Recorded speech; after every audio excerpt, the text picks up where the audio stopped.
Good morning, everyone. Hey, Eugene, how's it going? Not so bad. Good morning. Good morning to you. It's what time is it here? 6 o'clock? 5 o'clock? Nine Just in wait. Vancouver here. What? Lovely.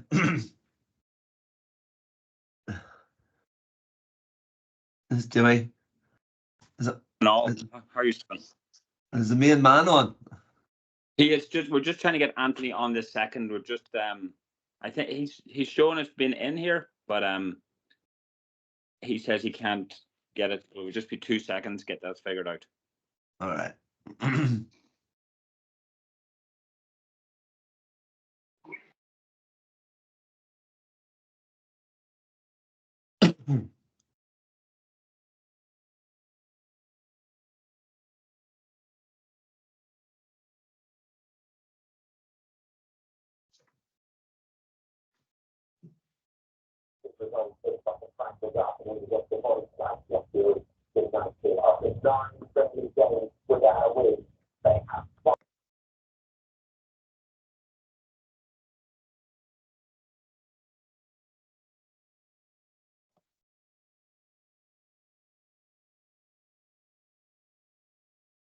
Did you just have a dry run, Jimmy? Yes, we did, and it was all perfect, of course. Good. I might just give Anthony a wee call here and see. Give us 1 second.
Thanks, everybody, for your patience. We're just trying to get the main man on who's going to present to us. Do you want to have a bit of a conversation here when we're waiting, rather than waste time? Maybe people fire their cameras on, then we can see who's out of bed and see who's in their pajamas.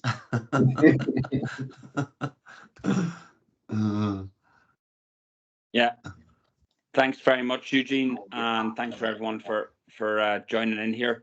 We're just trying to get Anthony on. I think his email address isn't allowing him access to this GAA one at the moment, so we'll just get Maria's working on that right now. I guess to start with introductions, there's Eugene, who opened us up there, in charge of coaching and development there with Ulster, kindly giving up his time. Anthony Campbell is the referee man who we're just trying to get online. He's just got back from the fitness test down in Croke Park and drove up to Derry. So I'm sure he's wrecked. So thanks very much. I think, is Roger on? Or did I see his name? His name's there, yeah. Yeah. Okay, Well, Roger. yeah. Hello, Jimmy. Hello, Eugene, and everybody, all the Canadians. Good man. Thanks, Roger. So that's it. So just as Eugene was saying, so we're hoping to get through this in between 2 and 3 hours. It is cameras on because obviously we don't just want people logging on and then walking off. The guys are giving up their time in the middle of the Ulster Championship here. So we're just gonna, it's a cameras on. We're just tracking attendance and we'll know who's in and who's out based on that. If there's no camera on, then there's no certification. So we'll get that all up to speed. What else apart from that? So Anthony's going to run us through. He's going to run through a lot of the rules. A few videos to discuss, like I guess contentious topics and more of the updates on the rules. I know a lot of people on here probably already have previous refereeing experience, and then some of us are new. There's going to be a section just on presentation. So in terms of like when you're refereeing the game, is if you're showing up in referee's kit, you're not showing up in jeans and flip flops. Sorry, Anthony's just getting onto me there now.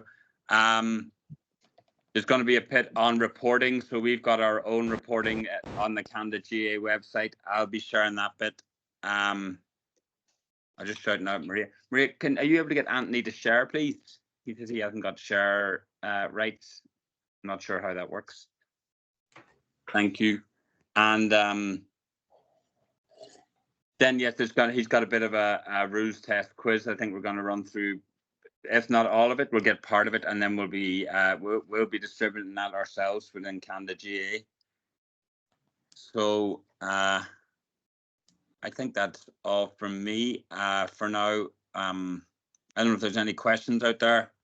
Just I suggest maybe just to keep people engaged that they use the chat bar up at the top, and they'll type in any questions, and we'll stop every. Anthony's all right with it. We'll stop every 10 or 15 minutes just to keep an eye on the chat bar if there's anything in there that needs addressed. Would that be okay? Yep, 100%. So just type it in the chat bar there, and we'll keep a wee eye. There's a new message there, so we'll keep a wee eye on it. Yeah, I'll keep an eye on the chat there too, and then because I know Anthony will be busy.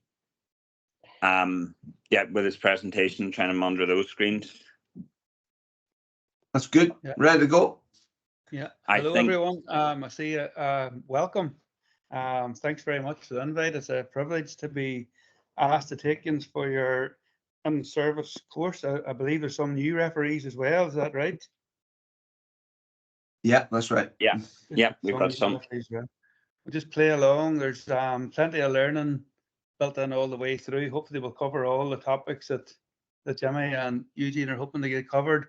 And any questions, definitely feel free to come in. Hopefully, Eugene and Jimmy will be in quite regular, and any of the rest of you want to come in, absolutely feel free to talk away. My problem is whenever I share the screen, I'm not going to see any yins again. Yins will all see me, and I'll not see yins. So we'll just work our way through it. We'll try and get. We're going to start off with we're going to be doing our tactical fouls, and then we're going to move on to our aggressive fouls, and blended in among that, we're going to talk about how, topics like conflict management and that we want to get covered. And in the middle of it as well, we'll have the paperwork, which Jimmy will mainly organise because it's on he knows how that's operating and what he wants you to do. So he'll mainly do that. I'll get a wee break at that stage. And so we're looking forward to it, and let's head on.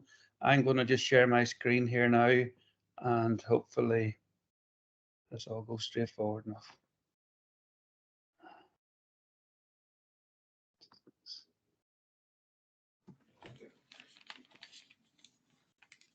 Okay, has that come up for you?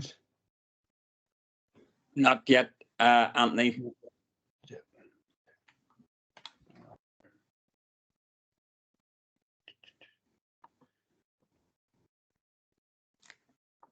Okay.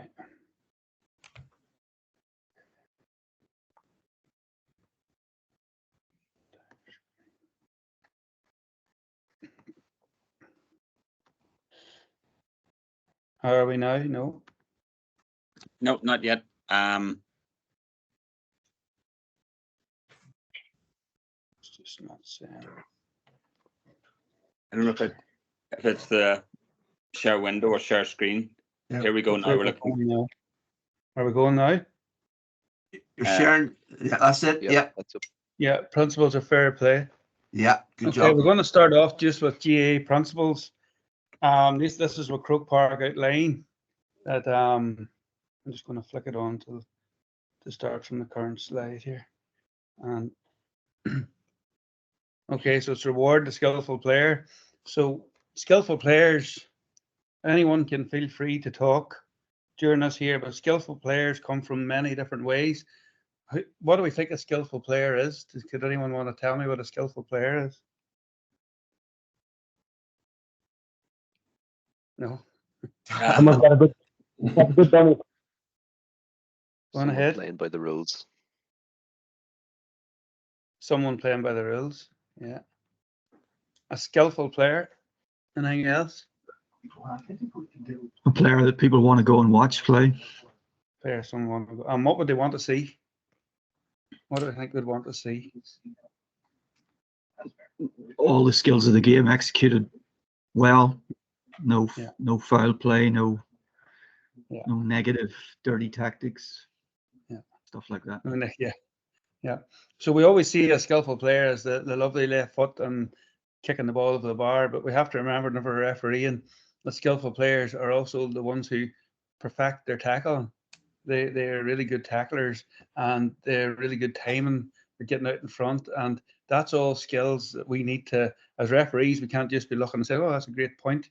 We're looking for all the skills and we're looking to be there to carry it off whenever they need. We don't want to be calling a foul whenever we want to get ourselves into a position on the pitch where basically we can call it fairly. We don't want to be blowing a skillful player up that's made a good tackle and saying that's a foul or taking out a yellow card.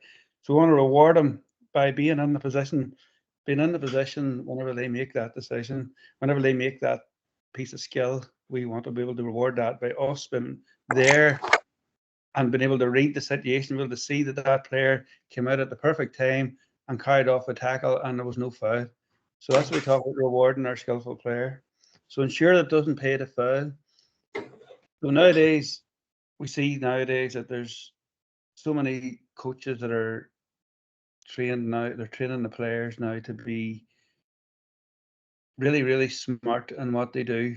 But what we have to do as referees is we have to ensure that it doesn't pay to foul. So whenever they're doing the foul, we've got to make sure that the correct card is there. We can't make up a card. We can't decide, oh, that was worse than something else that happened. If it's a push on an opponent, it's a free and it's a free only. If you hold the opponent, it's a free and it's a note, and we'll talk all this later. But we've got to be giving them correct decisions all the time to get their respect and to get the respect of the management, the players, and everything running right. If we turn around and someone pushes someone in the back and put a yellow card, we're off to a bad start. We've got to be making sure that we're getting the push in the back is nothing. It's a free only, and that's it. And then we move on. But ensure that it doesn't fail to pay to foul. By doing that, you're applying your rules all the time, and that's how you do it. That's all you can do. Apply the rules, everything that you learn tonight, and everything that you read. Consistent application of rules. You'll hear me talking about consistent application of rules all the time. So consistent application of rules doesn't mean that if you start the game off and make a couple of mistakes, that you carry that for the rest of the game. You quickly get yourself back on track again. Blow the right decision and continually blow the right decision. And if you can get yourself into that form early of what you've carried off, what if it's going to be off the ground, you got to get the off the ground. If you miss one, don't say, oh, well, I'll let the other team miss one. No, be consistent. Put your hand up if you missed one and get it right on the correct way every time. And if you do that, it'll stand by you. Everybody can make a mistake. If you miss one early, Don't let it throw you. Just get the next one right, the next one right, and the next one right. Optimize respect for the match officials. So we're doing that. What Jimmy just touched there on someone. I heard him saying something about Crocs. I think I heard something like that. For going out to referee in a pair of Crocs or something like that. We're not going to get much respect for our officials if we're doing that. Let's turn up and whatever gear is been supplied. And let's look the part. Be on time. Don't be arriving. Obviously things happen that you be late. Communicate if something's happened, but generally don't be turning up late every week. The teams will get to know the referees that turn up late, and there's an excuse every time. If you can try and be there on time and start the game on time, try and get the teams to carry through their warm up, whatever. Sometimes they can slow down. They wait till the referee takes the pitch, and then they really seriously take to their warm ups. So there, sometimes you let them know you're there, the better, because they know if you're sitting in your car and you think you're going to jump out 5 minutes before the game, and then the game's going to start in 5 minutes, it's most likely you'll find that the game will start 10 minutes late. But optimize respect for the match officials at all times by being well presented, on time, and being respectful to everyone you engage with. So we'll move into this one in further detail. So ensure that the players take responsibility for their actions. We'll just move into this in the next slide here. So so the ball is the primary focus at all times. We want this ball to be our focus. So you as the referee have got to read whenever someone hasn't got. We've got the cards. We'll go through them as this goes on. If the ball isn't the primary focus, it starts off with a foul and it moves on to what? Is it a black card? Is it a note? Is it a yellow card? Is it a red card? You've got to make that decision depending on what we go through here tonight and what your knowledge of the rules are. So whenever an offence is made, sometimes it can be just simply a free and play on. Sometimes it could be an elbow to the head whenever that's happening. So the primary focus wasn't the ball. It was an elbow into the head. It's a red card. And we've got to ensure that the players see that the referee's prepared to follow through with this. The players are responsible for the contact they make. Quite often, players and management and everyone in the crowd will make you feel as a referee responsible for what's happening. But actually, it's the players that are responsible. And sometimes it doesn't do any harm to remind them out there just to say, look, guys, you have to have respect for that player that you're tackling. You can't just go in there out of control and hurt the player. If you do that, there's cards for every single foul. And you've got to explain that to them out there that it's their responsibility as well. And if they understand that's their responsibility, if they think that the referee's going to let everything go all day, well, they may decide everyone will join in, and before you know it, there could be a few injuries. If you can let them know that you're going to act on anyone who's not responsible for the contact, you're allowed to use your shoulder to shoulder contact, you're allowed to tackle. 2-3 players can tackle at a time, but you can't be going in with fists and kicks and out of control. And that's where the referee has got to consistently take control of that. You've got to have a duty for the players must have an awareness and a duty of care towards their opponents. It's very much touching on what I was talking about there a moment ago. The importance of the players knowing that it's their duty of care towards their opponent. And sometimes we have to remind them of that. And it's good to just remember that. And just whenever you're under all that pressure, just remember you're there to apply the rules, and you're not there. If someone wants to not be your friend during that time for you applying the rules, that's not your problem. So it's not that time. You've got to apply the rules according to as they are. And they'll go home that night and they'll check the rule book. You can guarantee it, or they'll go and ring someone up and try and find it out. But if you've done it as it should be, there's never any issues. Players playing the ball must be protected. So these players who are playing the ball must be protected. So we see along the same line of what we're talking about, but what we see with the players, whenever someone's playing the ball, that's whenever they're at most risk whenever they're playing the ball.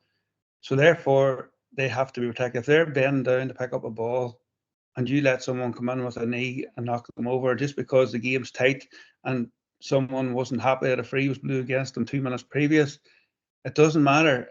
The only way you'll get respect from that person is if you don't blow that free, and that person goes down, they've been down to pick up the ball, and someone's put the knee in them, and down they've gone, and that player who was crossed you 2 minutes earlier, you didn't give that free, then he actually won't have respect for you. So he won't. The way he'll get respect for you is if you're continually getting it right.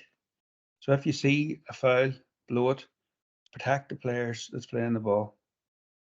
Hope everybody's getting everything here, yeah? Is everything going through okay, yeah? Yeah, all's good. Everything's Going good, Anthony. Okay, we're All- going to move all into the good, thank you. sanctions. Yeah, okay. If anybody's not getting anything, I can speak up a wee bit or anything, okay?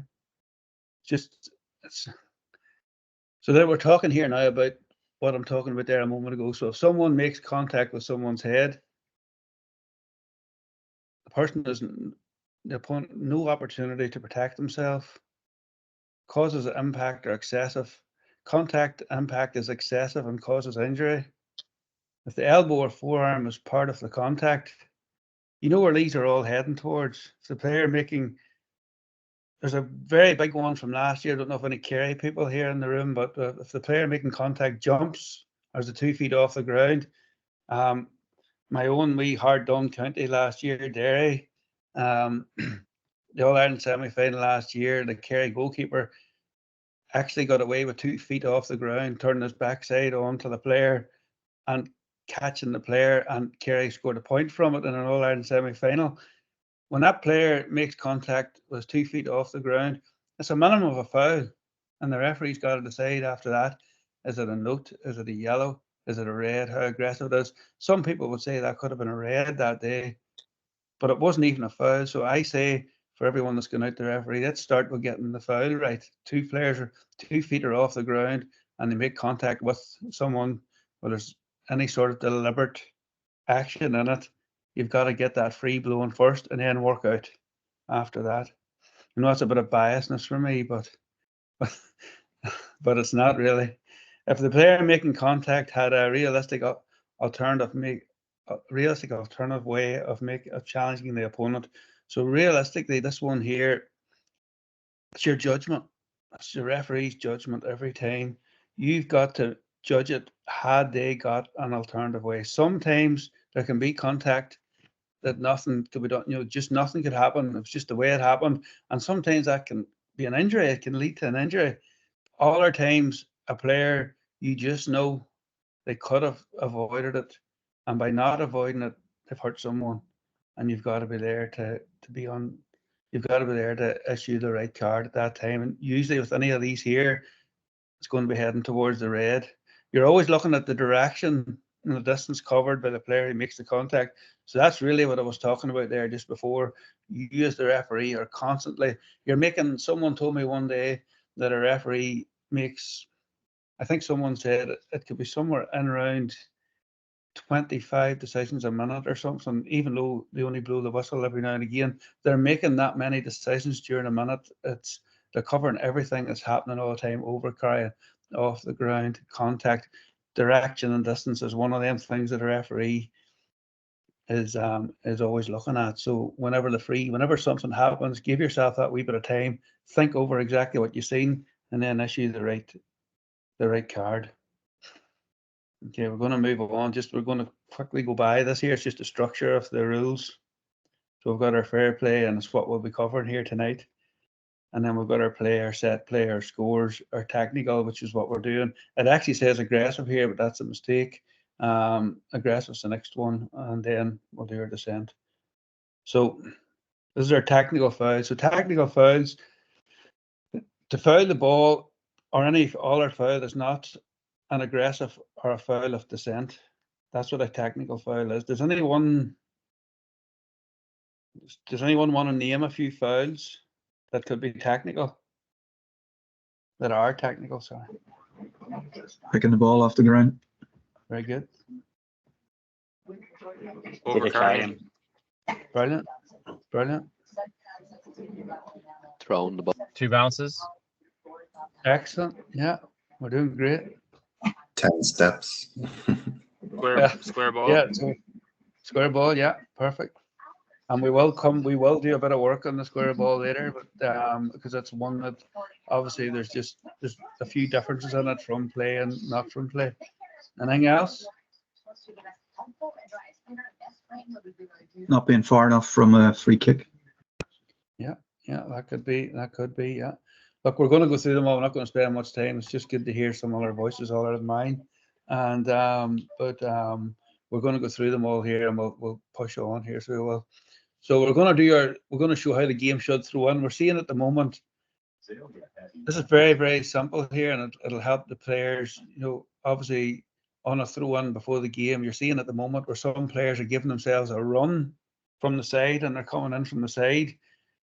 We do need to stop that, so we do. So we need to get them. They're supposed to be standing beside each other, and they should be facing the referee. They shouldn't be facing towards each other, and they definitely shouldn't be running in from the side. So don't be afraid to blow a free for that, because the next day you go out the referee. If you blow that, the next day you go out the referee it, they will not make that mistake. The next day they'll know that you're going to give the free against them. But if you do allow them, do you understand what I'm saying? I'm going to go to the video here.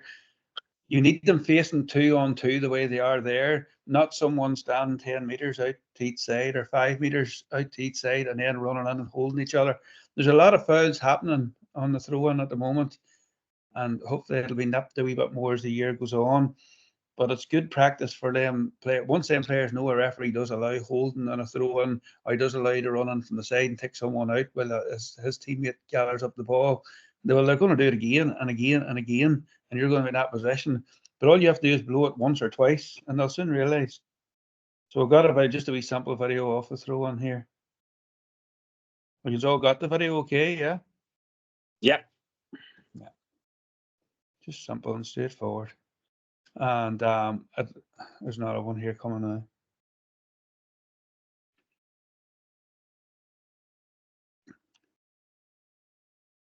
There we are. Okay. So you seen in that last one, just watch.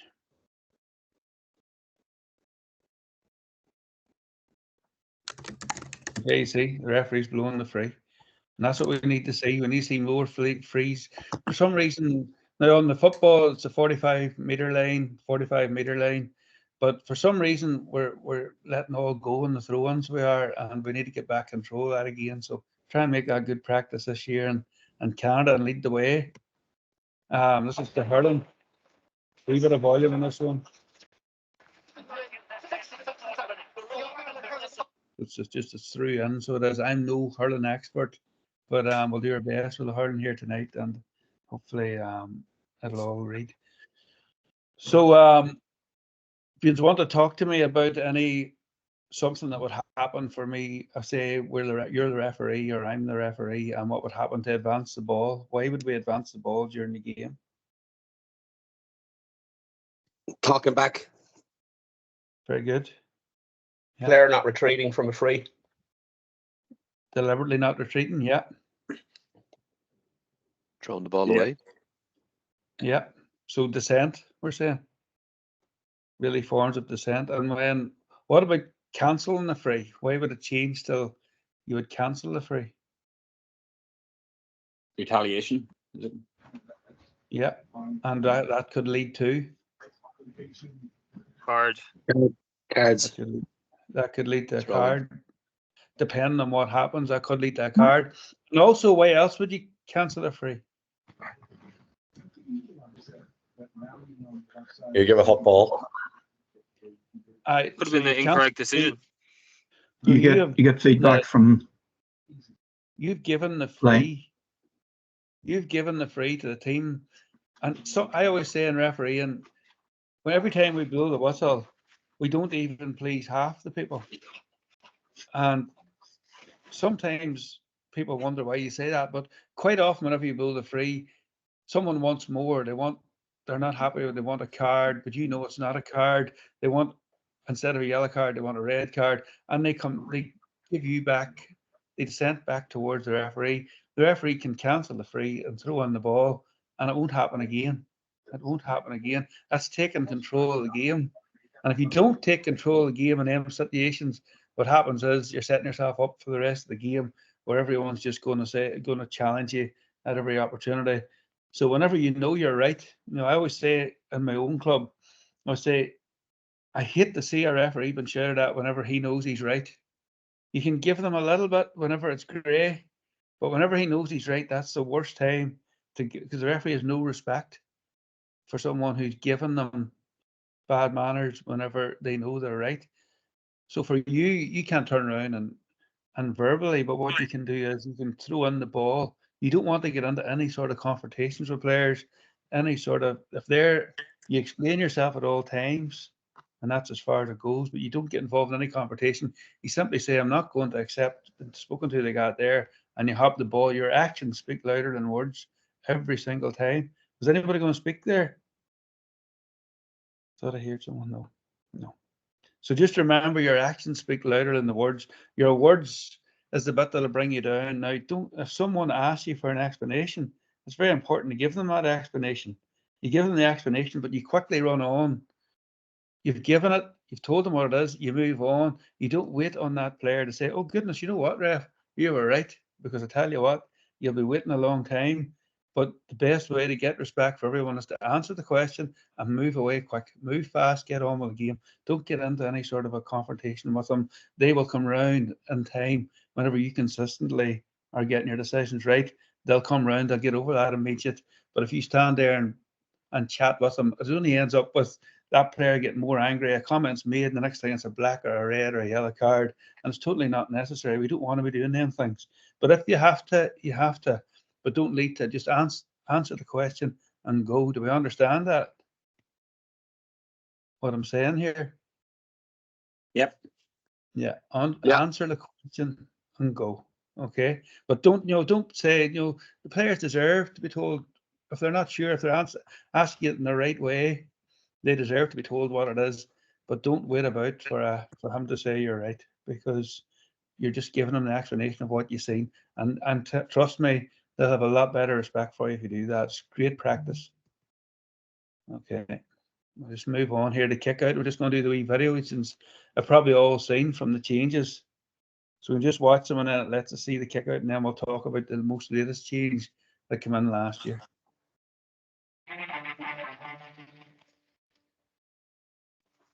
New kick-out rules. The kick-out rule has been changed as follows. The ball will be kicked from the ground from the centre of the 20-metre line. The ball must be kicked forward. All players must be outside the 20-metre line, outside the semicircle arc, and be 13 metres from the ball. If the goalkeeper is not taking the kick-out, he must remain within the small rectangle. The ball shall not travel less than 13 metres and outside the 20-metre line before being played by another member of the defending team.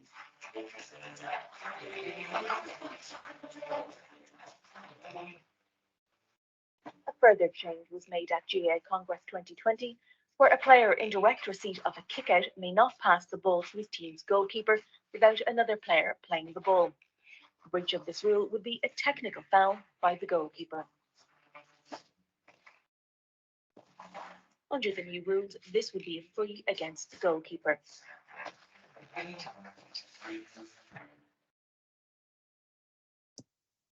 It's a great video, isn't it? Now, there's one important part in there just for everyone to take note of. There was a key part in there where they says the ball must travel 13 meters for the defending team. It didn't mention the attacking team.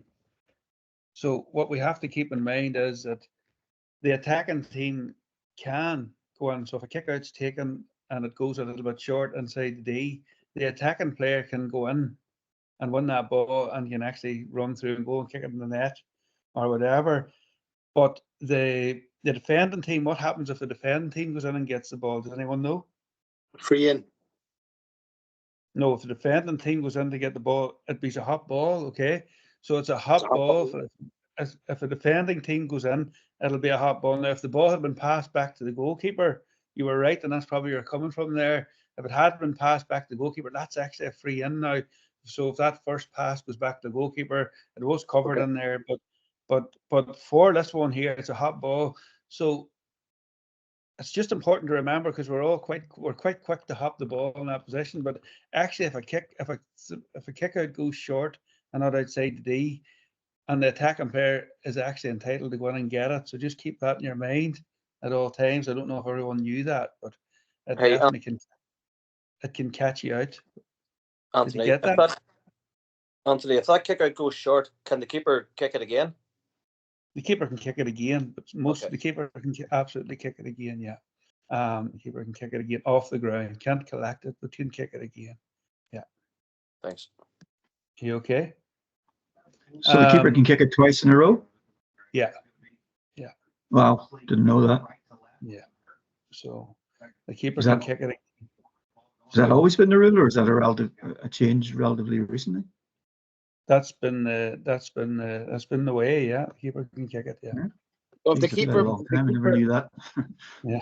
if the keeper mishits the ball, he can hit it again. Yeah. Wow.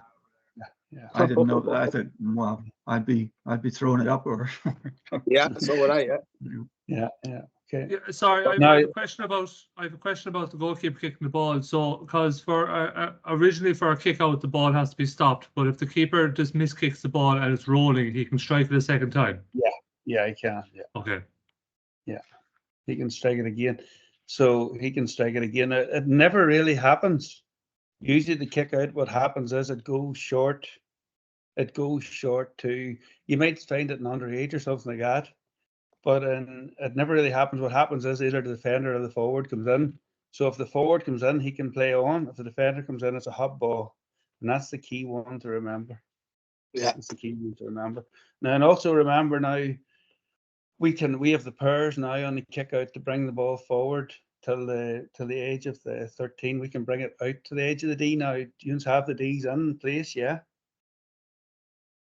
The Ds are in place. Game over there, yeah. So if someone is interfering with the goalkeeper's kick out, so say they're shouting, they're putting the goalkeeper off, well, you can bring it out and turn it into a free kick. Okay. Are you aware of that? Yeah. Yeah. So you can bring it out. So if I'm the goalie, I can kick the ball 5 yards forward, and then run out and have another go at it. Yeah. And what can he hit it? Right. Can he hit it a third time?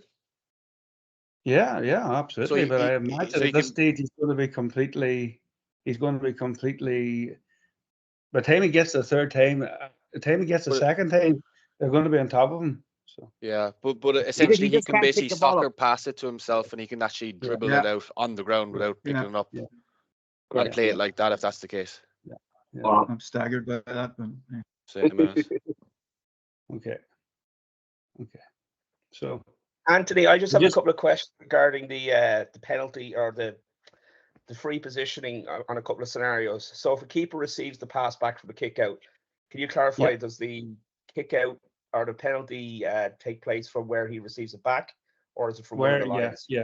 Where he receives it back. So where he receives it, that's when the foul is taking place. It's the goalkeeper that's committed the foul by taking the ball. Okay, so it's where the goalkeeper receives the ball. And for example, let's say a player is taking the free kick and a defender runs out from the square and receives it. Where does that penalty take place? Is that from the defender has done the foul? So you're saying the defender's taking the kick out? The defender's taking the kick out, but the keeper has now left the box, the square, and has received the ball. Yeah. So he can receive the ball back, so he can. So because he's not the goalkeeper. Okay, I thought it said in your video there that the keeper must remain within the square. No, but I'm talking about the player, like the person taking the kick. The person taking the kick, yeah. But in the video it said the goalkeeper must. The goalkeeper can't receive the ball back. No, he can't receive the ball back.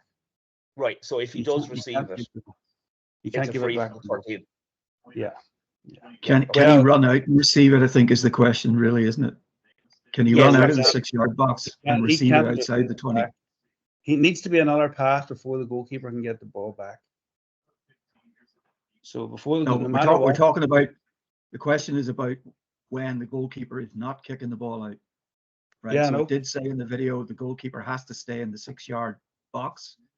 Does Yeah. that mean he cannot receive a kick out, or can he run outside? Can he run from the 6-yard box and pick up the ball outside the 20-yard line? I don't think it's likely that that would happen, but no. But No, yeah, he can't just say do that. he runs wide. Let's say he runs wide and receives it within, Then let's it's say, a is it free, a, it's free is it a against 13, him. 13 meter? It's a free against the goalkeeper wherever he received the ball. Receives it. Okay. Yeah, wherever he received the ball. It's a free against the goalkeeper. Sorry, I Okay. know we're kind of getting nitty gritty, but No, I that's can't. okay. It happened to one of us. and That's to Okay, go what back we're to last, there's some hands up there. If I just jump in, Ronan's hands up. Yeah. Yeah, that was me asking. Sorry, Anthony. I'm good. Sorry, then. I'll Ronan, take it that's then. okay. And who's that? Is Jörg?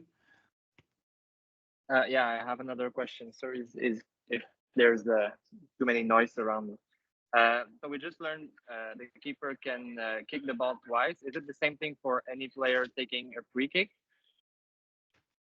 Sorry, go again. I lost. Can a player taking a free kick after, Yeah. let's say, a technical foul, can he kick also twice, like the No. goalkeeper on the No. kick out? No, he can't. No. Okay, thank you. No, he can't. And the ball has to travel. We'll come to that one later on the freeze. But no, he can't do that, so he can't. So it's only on the kick out. The goalkeeper can kick it again. for the goalkeeper receiving the ball from the defender after the kick out. So if he receives it inside the big square, it's a 13-meter free, is it? Correct. And if he receives it inside the small square, it's a penalty. Correct. So it's a technical foul. It's a technical foul inside the small square. We're going to get to that. We'll get to that when we do the technical fouls.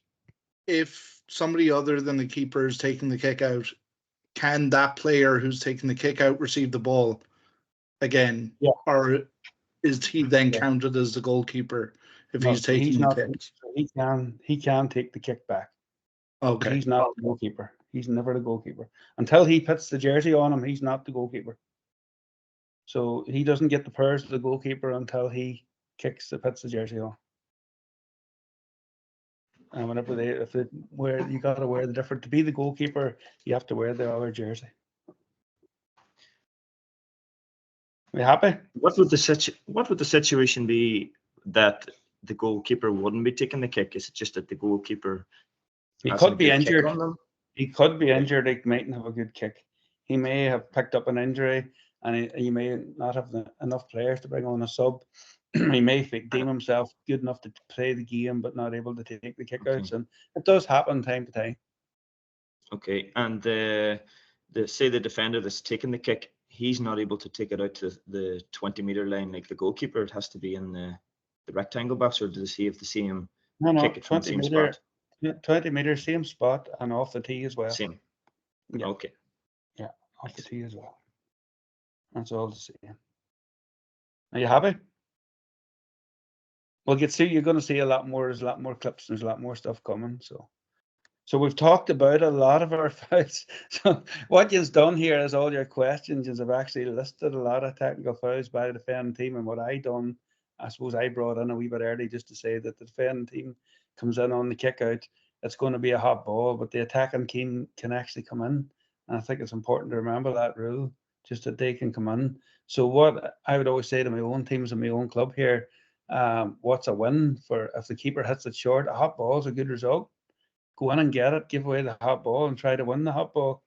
But for you as the referee, you just need to be aware of all of them, because a lot happens on the kick out. A lot happens on the kick out, and that pass back to the keeper, it's hard to spot. You might miss it, but you've just got to try and keep concentrated. You've got, as I said earlier, you've got 20 things going on in a minute, and on that kick out, there's 5, 6, 7, 8 things going on, and one of them is when that pass happens, you've got to watch for it going back to the goalkeeper.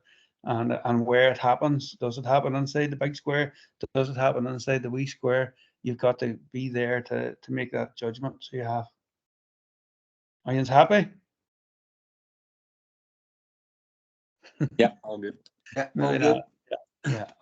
Okay. All those one question though, because we play a lot of nine-a-side Yeah.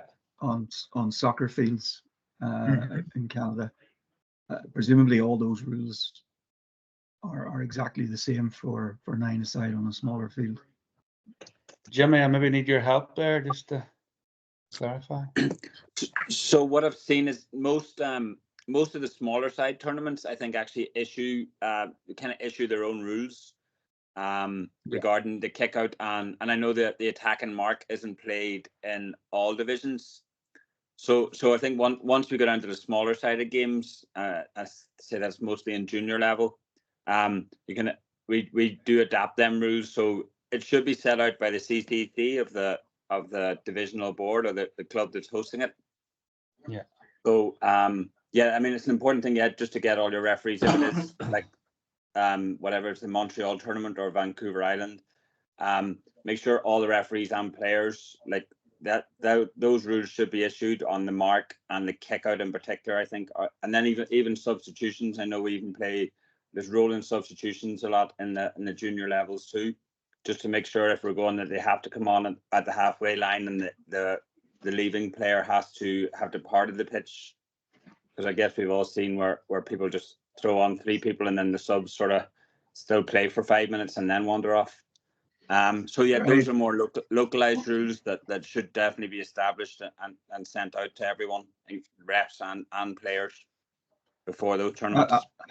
Yeah, I'm going to be annoying here because I'm going to say that's really to me that's a county board kind of thing. That shouldn't be left up to individual clubs, because otherwise everybody's going to have different interpretations, and where do you draw the line on which rules you can change and which rules you can't change? We'll leave it for another day, but it's a divisional, it's a CCC of whoever's looking after a tournament would make those rules. What is the CCC? That's the Competitions Control Committee. I think if you're talking about the vast majority of tournaments in Canada,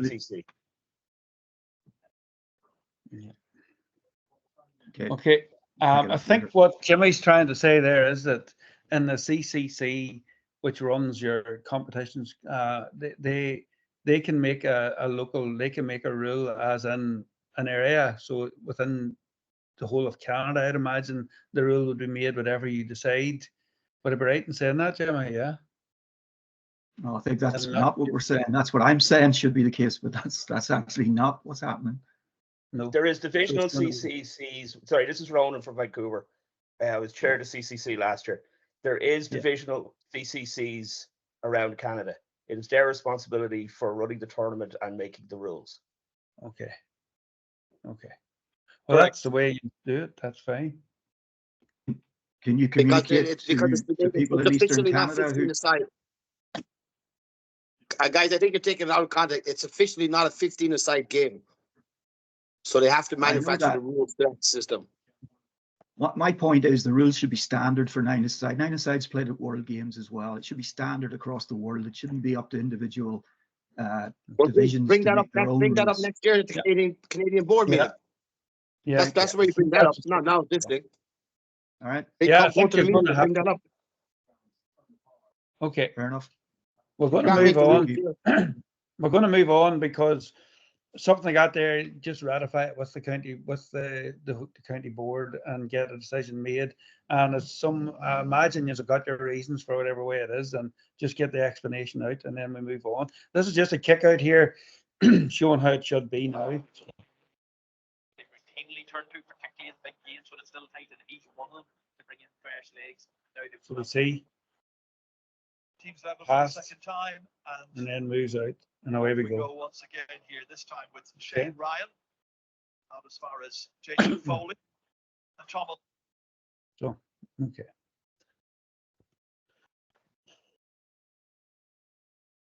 Okay, so we're restarting the game. A set play after a foul is restarted by a free kick or a throw in where the ball where the foul has occurred. Throw in the 20-meter line. What's the procedure? So we know whenever we're doing a throw in on the 20-meter line, we've got to get the players back 13 meters and rarely they go back 13 meters. They're a lot closer than that. But if you, whenever you're a referee in the game, if you feel that they're just getting in too close and you can't get it away, you can't get the throw in away from, it's just going to be too crowded, just drop the ball. Just drop the ball and tell them to move back.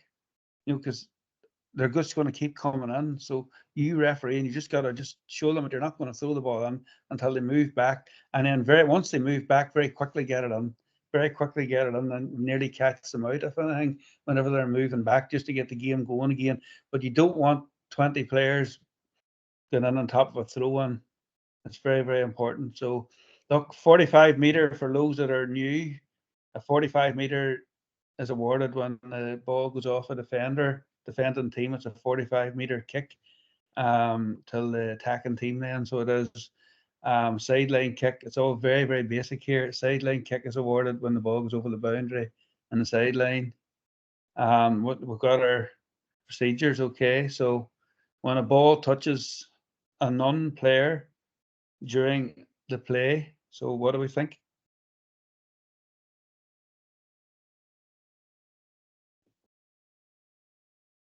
The hot ball. Yeah, correct.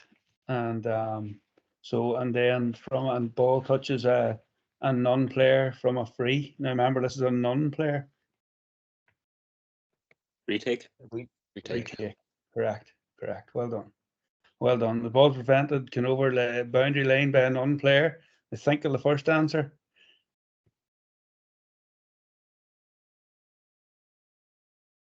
Hot ball. Correct. So it's a hot ball. So very good. So free taker, free kick. So remember, we've got tight on our free kick. The lines now, we don't break the line. So whenever it's a sideline kick now, we can't break the line. It's very, very important that we're, you know, if there's a linesman, whenever you get the championship and you have a lines person, have them proactive to say to them, just remind them not to go over the line. And as the referee, if you're close enough, just remind them, don't cross the line. And then once they get that in their head, it's fine. So it is. But the free kick, so just remember to verbally talk to them as much as you can at all times, okay? Yeah. I think just on that, Anthony, if you don't mind, John, one thing that caused a bit of confusion and I know it's not what today's is about, in LGFA, the sideline, the girls are allowed that sort of step. They're allowed some reasonable. I don't even know if it's specified, but yeah, in GAA, it's you can't cross the line. And girls football and LGFA, they can cross the line. You're 100% right. It causes confusion between the two codes, particularly for the coaches, you know, because some of them are playing men's football and then they're coaching in girls football, maybe their daughters or whatever, and then they can't understand if the line's been broke, but they're allowed to break the line now. I would never really, you know, none of them really break it by that far. They break it by a bit. But if someone was running away in and trying to take a shot, well, I wouldn't be allowing that. So they would be pushed back and told to retake it again. But that's LGFA. We'll keep going. We'll move on to our mark and our advanced mark. The advanced mark isn't going to, it's not in. Jim, is that right? Will we cover it here? I think we should cover it. Like I say, I think probably particularly in probably Vancouver and Toronto senior leagues, I'm pretty sure they play the advanced mark. Maybe Ronan or Hugh or someone can confirm that. But I think that we confirm and we do play the advanced mark. Yeah, we play it here in Vancouver as well. Okay. Yeah. It's in. We have to work with it, and as referees, it's just concentration, just keeping your concentration, just to get yourself into a position where you know number one was it from outside the 45, and you know number two has it travelled the right distance. And a very, very important one to remember for you all: don't blow it too soon, because just as if you're very sharp on it, they tend to drop it.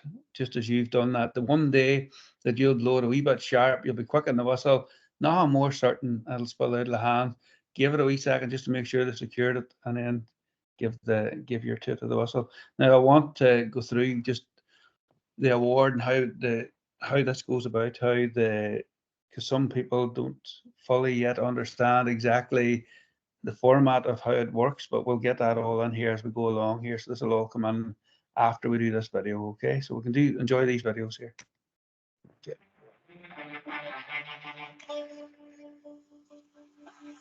The mark. There has been some changes to the kick-out mark, which will align the kick-out mark with the advance mark. The referee awards the mark by blowing his whistle. The player will now claim the mark by putting his arm in the air. The player now has 15 seconds to take the mark. Previously, it was 5 seconds. If, in exceptional circumstances, the player cannot take the mark awarded from the kick-out, the nearest teammate will take the free kick and can score from it.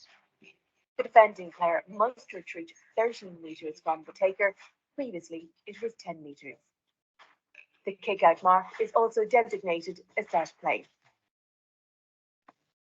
With the advance mark, those conditions apply, but certain things must happen for a player to be awarded a mark.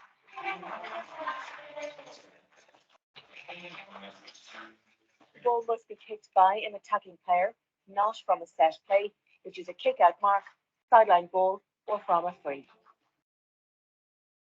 The ball must travel 20 metres or more from outside the 45-metre line to a player inside the 45-metre line.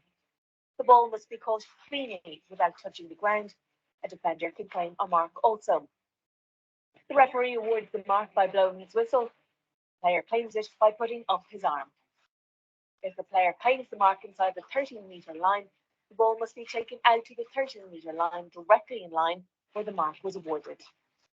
If the player decides to play on, as with the kick-out mark, he cannot be tackled for 4 steps or the length of time it takes to travel 4 steps, and or makes one act of kicking, hand passing, bouncing, or toe tapping the ball. There is one exception to the advance mark play on rule when the ball is caught inside the large rectangle, including the small rectangle, that can be tackled immediately. This was changed at GAA Congress 2020.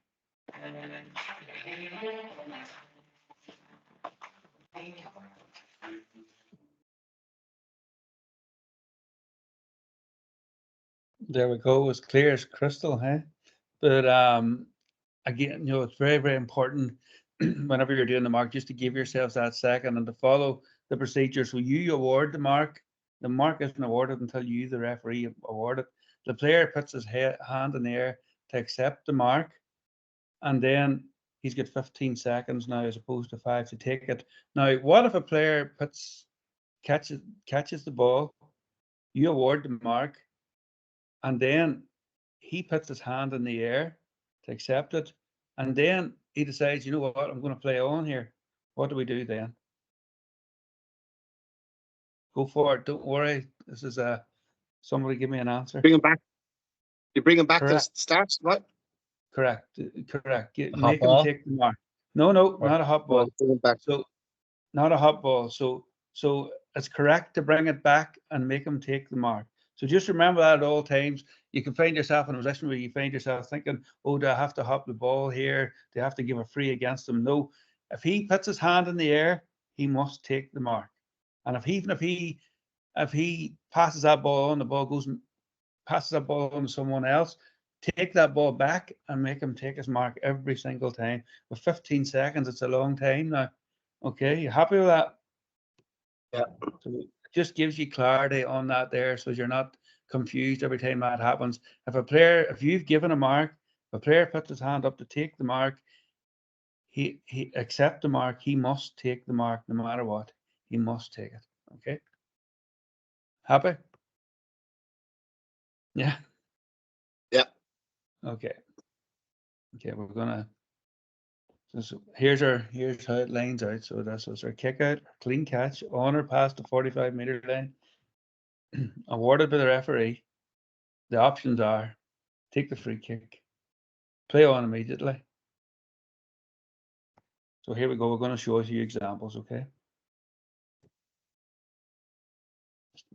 He's took his mark, put his hand there.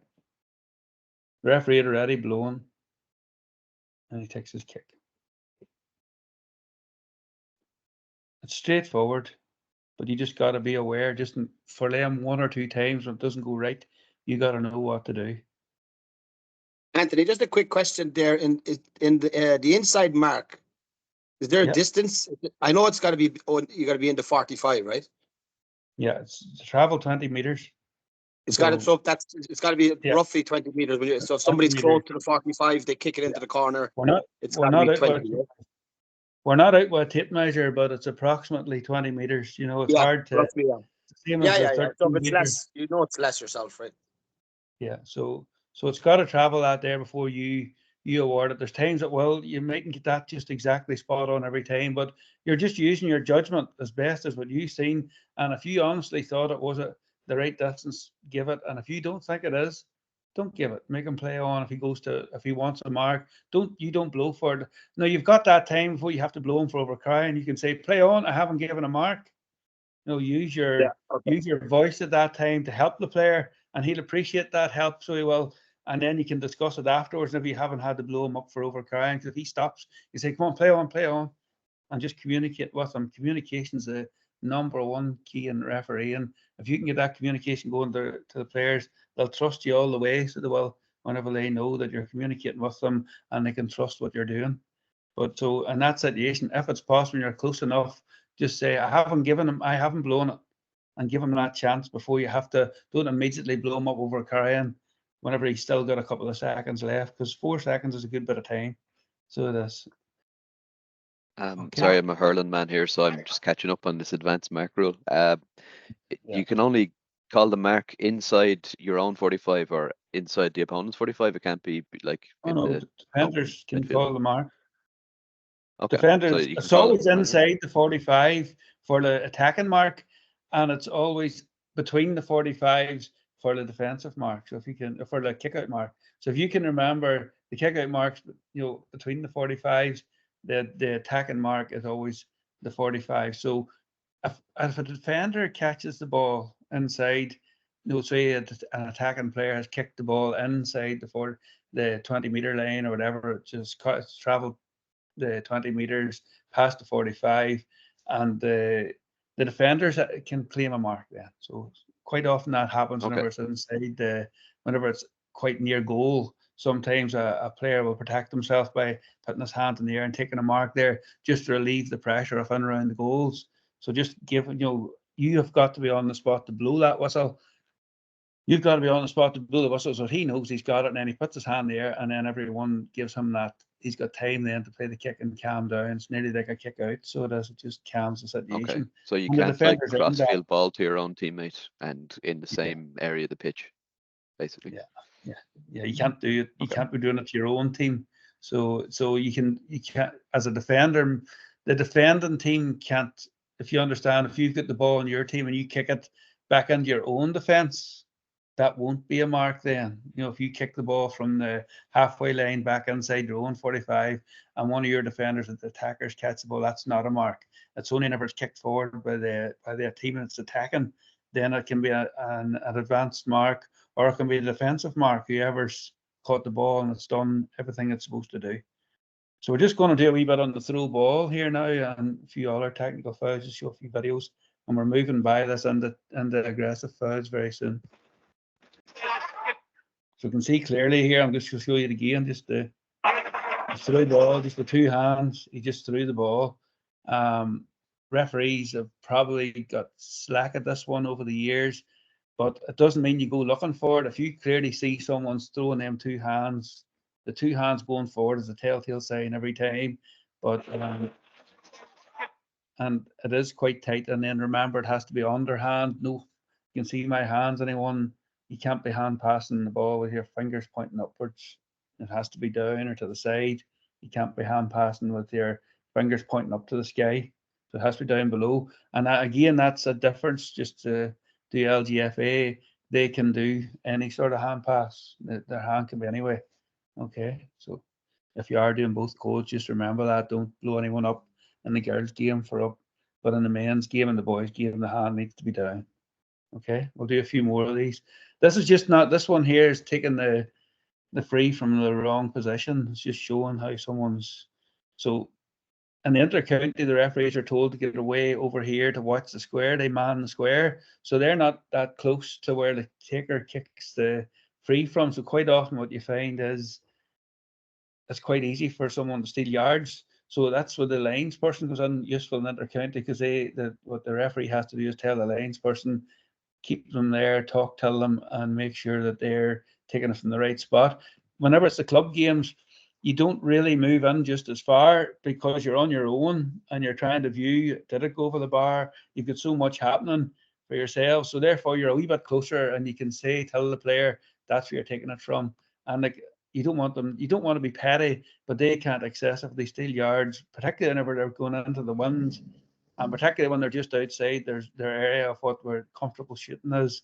And you've got to, as the referee, you've got to be noting all that there and having that whenever you're saying to the player, that's where I want the free kick taken from. You've got to take control there when you know it's into the wind or it's just outside their scoring zone. Don't let them gain advantage by taking 5 meters. They didn't earn that 5 meters. They earned a free kick, not an extra 5 meters. Okay. Minor deserves credit. He put an accurate, kind of sympathetic ball outside McShane to allow him to move on to it. But as the play was developing, I was surprised at how static Tyrone were in the inside line. McKenna, McShane, McCurry, they were all kind of ties. They weren't doing a whole lot of moving, but they have a chance to get off the mark here now. So McShane won the free. So you see where he took the free from and where it was from. He didn't take it from there. We're going back to the throw ball here now. There's no volume in this one, but there's about 3 fouls in here. But the one we're looking for is the throw ball. Do you want to say it again? Here it comes. There it is.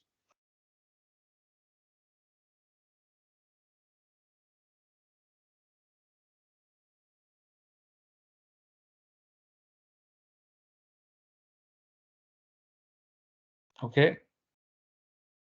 We're happy enough for the throw ball. This one here, you can count to see how good you are counting. You might get the 10 or 12 here. They've got, or would have if they win this Derry in the next round. They're looking strong. They're going, and they've finished. Very good finish by Jamie Brennan. Only on a couple of minutes. There's the turnover from the kick out. Used his power to get away. Took a step or two, maybe more than usual, but he has been tackled hard. That's a great finish there. Brilliant with his left foot. Was that a difficult one for the referee there? Was there a foul at the start? How do we feel there? He's coming in from the side, was he? The arm around, coming in. Do you think the referee may have judged it whether there was or there wasn't? May he have given an extra couple of steps because he thought he was being fouled? Yeah, maybe. And in that position, he's still not allowed to overcarry it. Once he overcarries it, he has to call it back. Yeah, but so the referee is better to blow that free for that foul. I know he's trying to play advantage, but once he sees that player getting to that 5 steps, he's just got to give that free. He's got to give free in, and then he's got to get close to him and say, "You were going to overcarry it. I was going to have to go against you and go give the free against you." And the player understands then why you blew the free, because sometimes they'll say, "Why do you not play advantage?" But what you're saying back to that player is, you're getting in there as quick as you can. As the referee, you're blowing the whistle, you're in there as quick as you can, and you're just saying to the player, "I'll give you the free because you're about to overcarry it." And just be active, be quick in that position. But we're way over them steps. That was double the steps and more of what he should have had. What do we think? To me, the referee played advantaged and the player overcarried the ball. This Derry in the next round. They're looking strong. They're going, and they've finished. So we've got another one That's not here. free, yeah. We've got another one here. May have been fouled there, but on he goes. But it's a major score in the end off overcarrying, and we don't want that to happen. As a referee, we don't want a major score coming off a mistake, a technical foul. We can make a judgment error, but that's a technical foul. We've got to be getting it right. If you choose to give a free in there for that holding the arm, yeah, fine. That's fine. There's no one that has any issue with that. But it's allowing of the goal where he's got a goal there for taking 8-9 steps. Okay. Basically, what you're saying, Anthony, even though you've won it free, you still have to play by the rules, which is bouncing the ball or soloing the ball every 4 steps. You don't get the when you put your hand up, you're basically saying you don't get an extra 4 steps running. You still have to play the ball. We don't know if the referee gave an advantage there or not. We can't see him there. Right. Okay. Sorry. Okay. Right. Fair We enough. don't know if he did give an advantage. He may just have played on there in that situation. But in that situation there, with that player there, has gained extra steps to score a goal. You know, he may have been fouled, and if you as the referee decide I want to give a free in there, well, that's fair enough. You can give a free in, and you can clearly state you had blown the whistle, but you got to get it sharp and around that 5, 6. Once you let it go to 7, 8, 9 steps and the ball ends up in the net, you're in a hole. You're in a bad position. You've got to be sharp. That's where you've got to be sharp with your whistle. Whenever he gets to that 5, 6 steps, you've got to be getting that whistle blowing. You got to, on the 5th step, really, you got to be blowing a free. And if he's entitled to a free in, you can still give it at that stage, and you can say to him, "You're going to overcarry it. I know you got your arm held there, but you're going to overcarry it." It's just using your own common sense in that position. Okay, well, moving on here, our square ball. So hurling, this is our hurling square ball, and then our football. And we'll show a couple of wee examples here, so well, okay. So we know from play, it's the new rules now. When the ball is kicked, you can move into the square in football. You can move into the square when the ball is played, and when it's from a free, now it's the old rules as it always would have been. You can't go into the square until the ball enters the square. And there's a couple of good videos coming here, which is going to show us square balls here, and we can chat them over. The Bucks unable to get anywhere close to Kieran Mackin.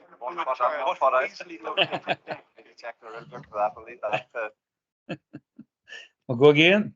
We're saying 1 foot in, 1 foot out. Close to Kieran Mackin.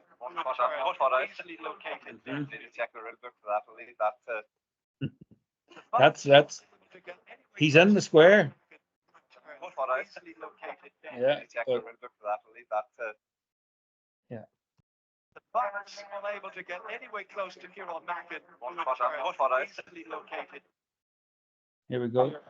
Aidan Nugent. And they work a goal. They're trying to square a goal. It's really frustrated. Let's have a look. Nugent's made it off. McConville set it up. Ruben he's at the point of 10th there. He's in there that long. He's there. So let's talk about the second one there. What do we notice in the second one about the referee? He was in the right place. Positioning. His what? His positioning was very good. Yeah. Okay. And what else? Positioning was good, by the way. Very, very good.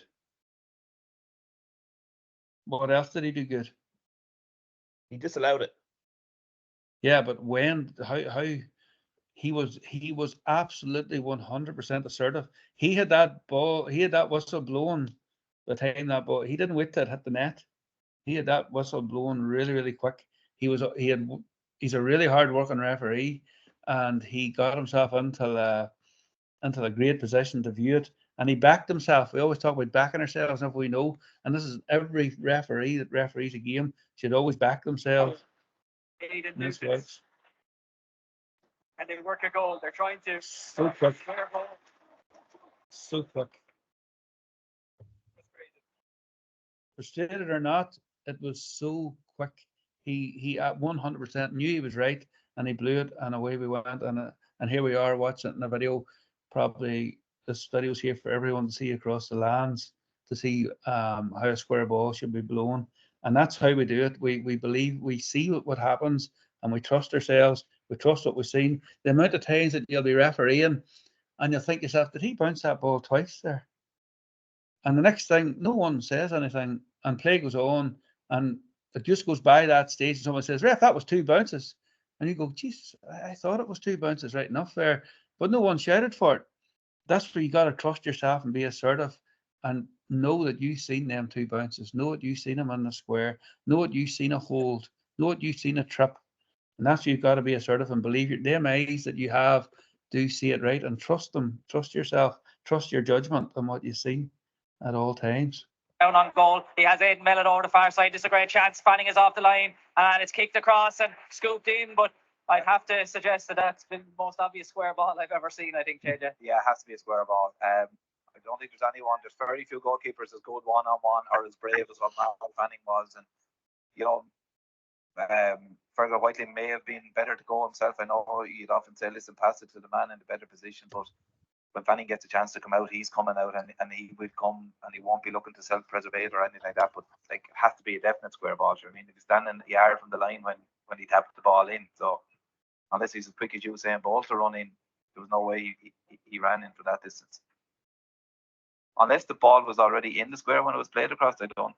You know the rules better than I do on that one, Peter. Well, I'd hope the referee knows them better than both of us. And the goal has been given for Dublin. We'd like to see. We'll have to see that one back to be a talking point, maybe. But maybe we've seen it all the way wrong here. But I thought it was a square ball. But we go, and that's. So that was a very interesting and a brilliant bit of work between the officials. Community, they went, both the umpires went to the green flag whenever the referee thought he had seen what he had seen, and the referee was pretty sure that it was a goal. So while everyone thought square ball, he thought goal and made the umpires put up the flag, because it appears, I'm no big hurling man, but it appears that the ball was already in the square, and then whenever he knocked it across, that was fine for the player to be in. So anyone, what do you think of that communication that they done there? Very good. Yeah, very good. Very good communication. Really good. And it's all about getting it right.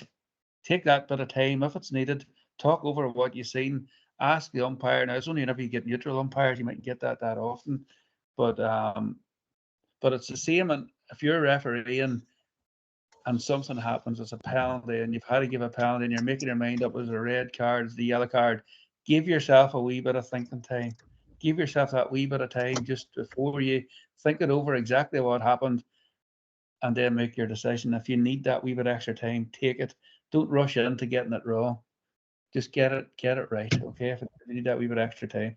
We're very nearly into this here. So we're just on the puck outs. We're just moving past. And we're moving into we're going to move into the aggressive one now, so we are. So we'll just do a couple of videos, and that's us. Just showing that for the hurling people there. So what do we see here about this? He receives the ball inside the 20-meter line. Correct. I'll see. What do we see here? Remember, we're on technical fouls. We'll go again. What do we see? Ball went over the sideline, did it? Nope. Anything else? Back. Nope, it's not. Remember, it's technical fouls. Did he throw it? Oh, technical, yeah. He threw it. Correct. Oh, right, yeah. Correct. He threw the ball. So the videos are great. Like look, it's so clear when we see it now. I didn't get that for about 10 times, so I had to watch it, but it's a throw. It's a throw. He throws the ball. I think the hurling referees have really tightened up on that over the last year. I believe that they've got better in that over the last year. So it's great. That was a good talk on the back too. There we go again. Yeah. Okay. So you want to do it again? Here it comes. There you go. Would you say 2 throws? 2 throws in a row, yeah. Yeah, 2 throws. Yeah, you could give 2 throws. They're doing it that fast. It's a very, very quick game. So. It's Tipperary coming again. Repeats attempting to do so. Aaron Gallagher gets out there because Sean O'Brien just lost his way. Warwick Maher. In this Paddy Cadell it comes. Again, Tip looking to work up the midfield. There's an opportunity. And that ended up in the net. It's important. This is what I talked about. It's important that these technical fouls, we've got to get them right, because we don't want the ball to end up like that in the net. And the amount of times as a referee that you may think you got something just not right, and the next thing the ball ends up in the net, and there's nothing that's bad. So you want to avoid that by getting it right out the pitch.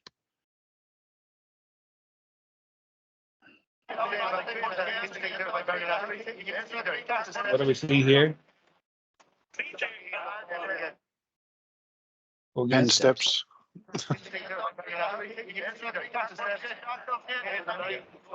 There's a common Limerick theme here.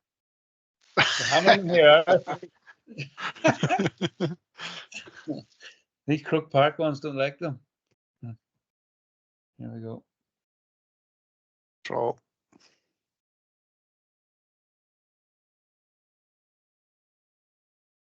Draw on steps. Yeah.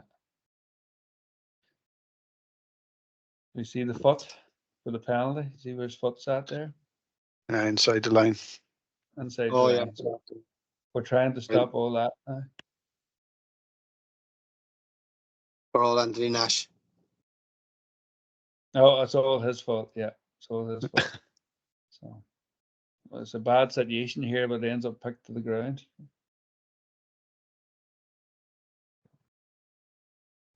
And this is number 1 here. That's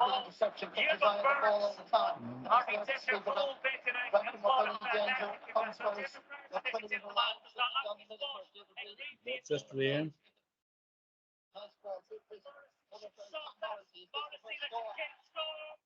So what do we see there? Did he throw it to himself? Watch it again, one more time.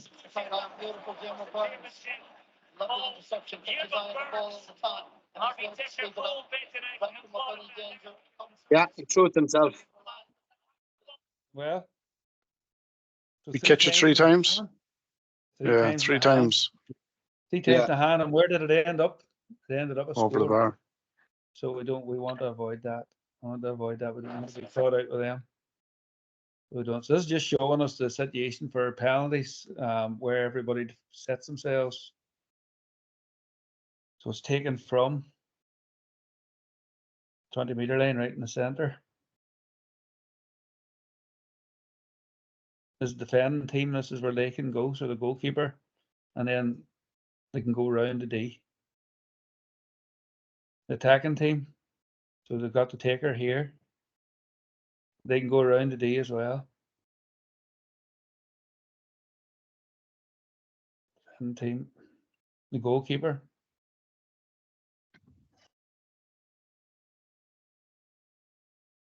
Can't go in. So these are what they can't do. These are offences. Can't go inside until it's hit. Can't go inside the 20. Can't go inside the D. Goalkeeper can't come off the line, which is the previous one there. Attacking team. They can't go in early, because what happens if they go in early, the goalkeeper saves it and it bounces out to them, and then they tap it into the net. So it's important they don't go early. Don't let them go early. Communication, key word. Now we'll go to football. Taken from. So 11 meters out now. Quite often it doesn't be marked. Sometimes it does be. So it's 2 steps in from the 13. 2 decent sized steps in to get you into the spot if you have to mark it, and it's from the center. What if it's really, really the spot's in really bad shape? What do we do there? Make them hit him out of, get a golf club and take it out of the bunker? Or what do we do? Go to the side. So we need to, again, it's discussion. What's the player? Are you right-footed? Are you left-footed? And pull it slightly to the side to take it out if there's a really bad, if the spot's in really bad shape. It mightn't happen, but if it does happen, just remember to quickly check what foot he is and move it to the right side of it as nearby as possible. Without making a big deal, take control, take charge of it, and let it happen, and that'll be that, and not be a word about it.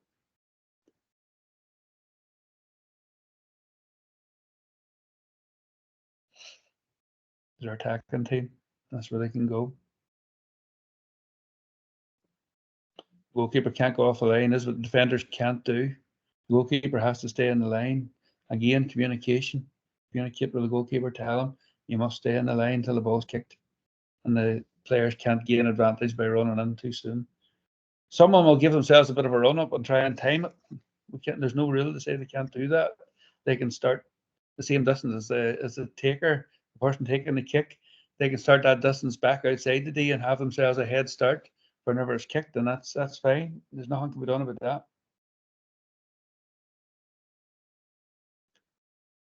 Okay, our descent. So, can I just ask, sorry, in that? So, what is actually given if the attacking team or the defending team break the line when a penalty's been taken, so it's a or retake. the goalkeeper steps? It's a retake. It's a retake and penalty. So the penalty on all occasions, in all those situations. I need to check. So the defending team, if the defending team breaks the D, or if the attacking team breaks the D. So the defending team breaks the D, the penalty's going to be retaken. The attacking team breaks the D, it's going to be a hot ball. Okay. Okay. So unless the penalty is scored and it's the goal is given. Yeah. Okay. Go again there. So if they broke until the. Yeah, so essentially they're taking the penalty and the attacking team breaks the line before it's taken, or as you were showing them. And then it's scored. And it's scored, it's all good. Or no, it's all good if the defending team are in, but if the attacking team are in, then it's retaken. Okay. Okay. Yep. Okay. So yep. Our dissent. So definition to disagree openly with any official about any decision. 6.1 to challenge the authority of the referee, umpire, linesman, or sideline official. Use the key words: blood, free, refuse, to join. So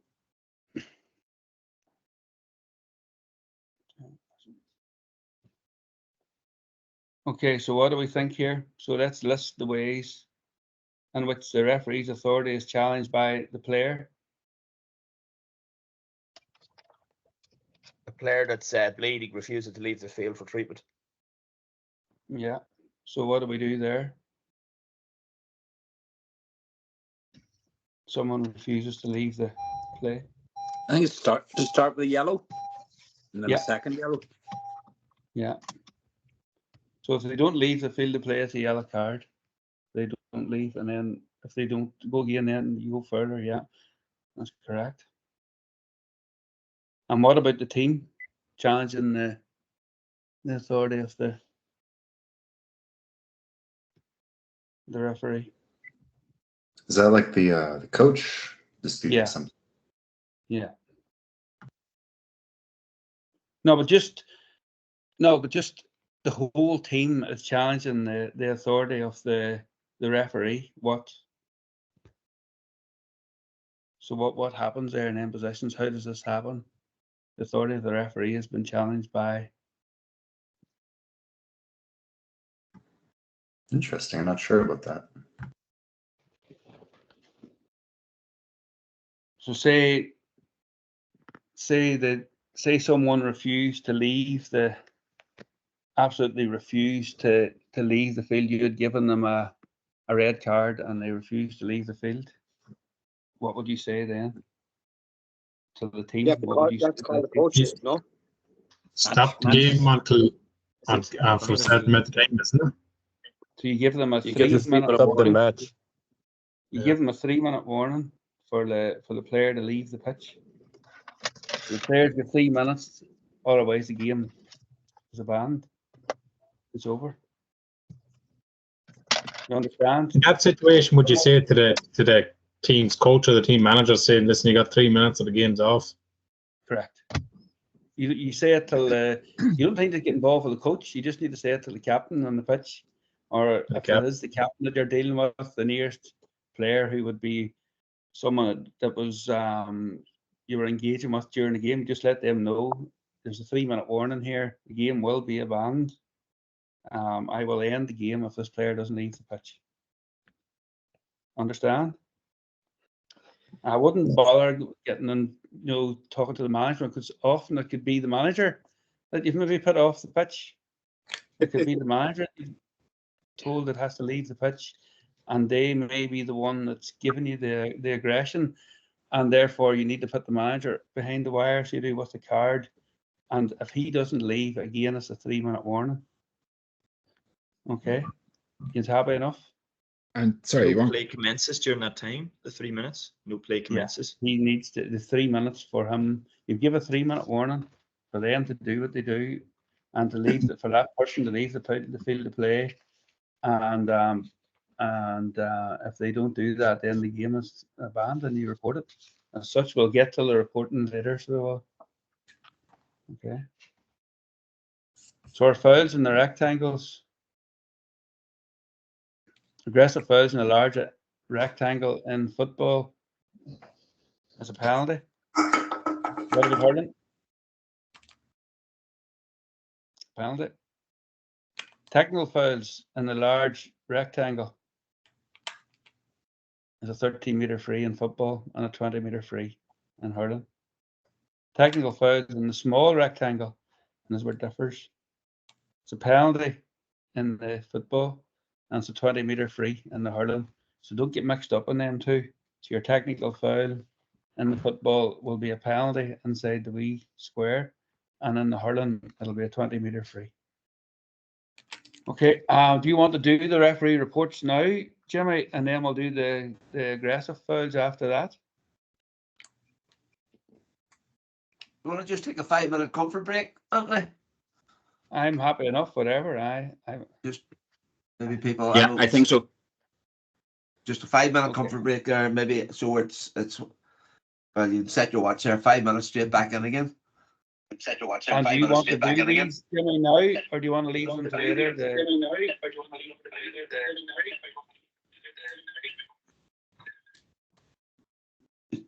Sure, shout. Sorry, there's an echo there. Sorry. Yeah, we'll just your- take a wee break if you don't mind. Just before we do, girls and boys, if we can make sure, because I'm just looking at the is a lot of the people online, you haven't got either your first name or surname. So if everyone can write in the chat 2 things, one is their full name and 2 is their club, it'll make it a lot easier, because I see some people are in under their treasurer email or whatever, so it just makes it that much easier to get that. So thanks to Anthony for doing that. And then also I see a few people are requesting to see if this presentation will be available. It will be available. We'll probably also put it on the website. I'll check with Bernard about if that should be able to be embedded. One thing to note is that, so I think some people are having issues with their cameras and need to get them fixed, just so we know who's in attendance. And then also we will be issuing this recording, but you have to have been present for this. So what's not going to qualify you as a referee is saying that you watched the recording at some point after this meeting. It's going to be really for us, and also for any players and coaches who want to know more about the rules. But watching this video alone will not qualify you as a referee, just to clarify that. But yeah, if you're gonna get your full name and club in the chat there, then we'll be able to pull that. It makes it a lot easier. But yeah, we'll take 5 minutes now if that works. 11:35. Come back at 11:40. If everyone needs to get the. Yeah. I do. Thank you. Yeah. Are you still there, Jimmy?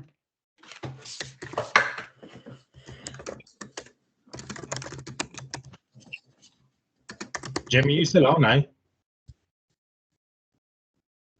He's gone.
Okay, we are back in, ready to roll.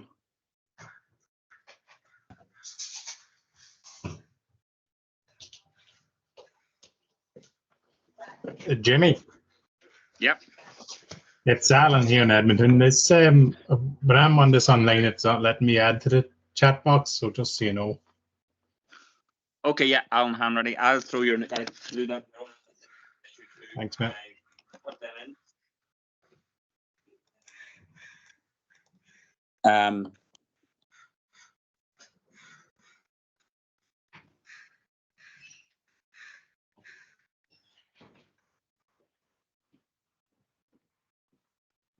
Right, that found. Yeah, did everyone else has got their name and club in? Like I said, it makes it so much simpler for us now when we're just getting the certifications. So next up we've got referee reports. I just threw the link into the chat there. It's just I think the third message up now. It's if you go to the Canada GAA website, you can find that there are also referee reports.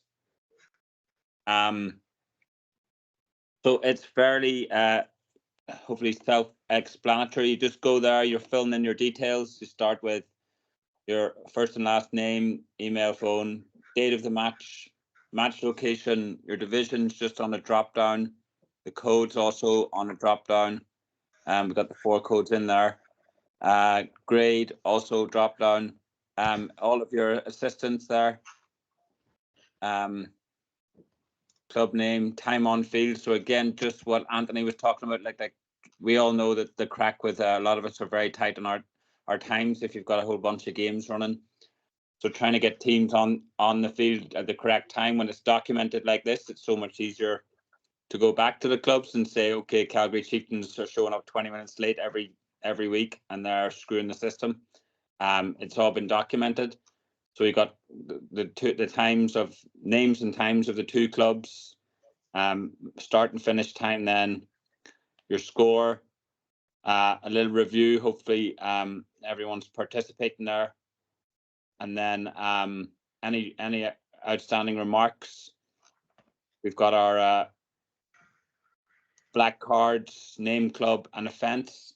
So we might get a few other people to jump in here. I know the easy, like what you're writing here is you're referencing the rules. So if it's striking with the hand, attempting to strike with the boot, whatever the foul is, if it's a deliberate pull down, what you don't want to do is get into like telling a big story.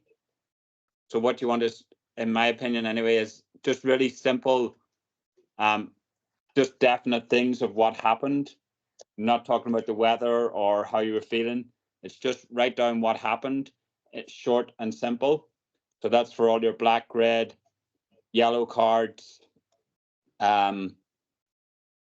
ticks, and then the injury section. Again, injury section, try and keep it simple. I don't think too many of us are doctors. What you're not doing is providing a medical diagnosis. If it's a lower leg injury, arm injury, a hand, whatever.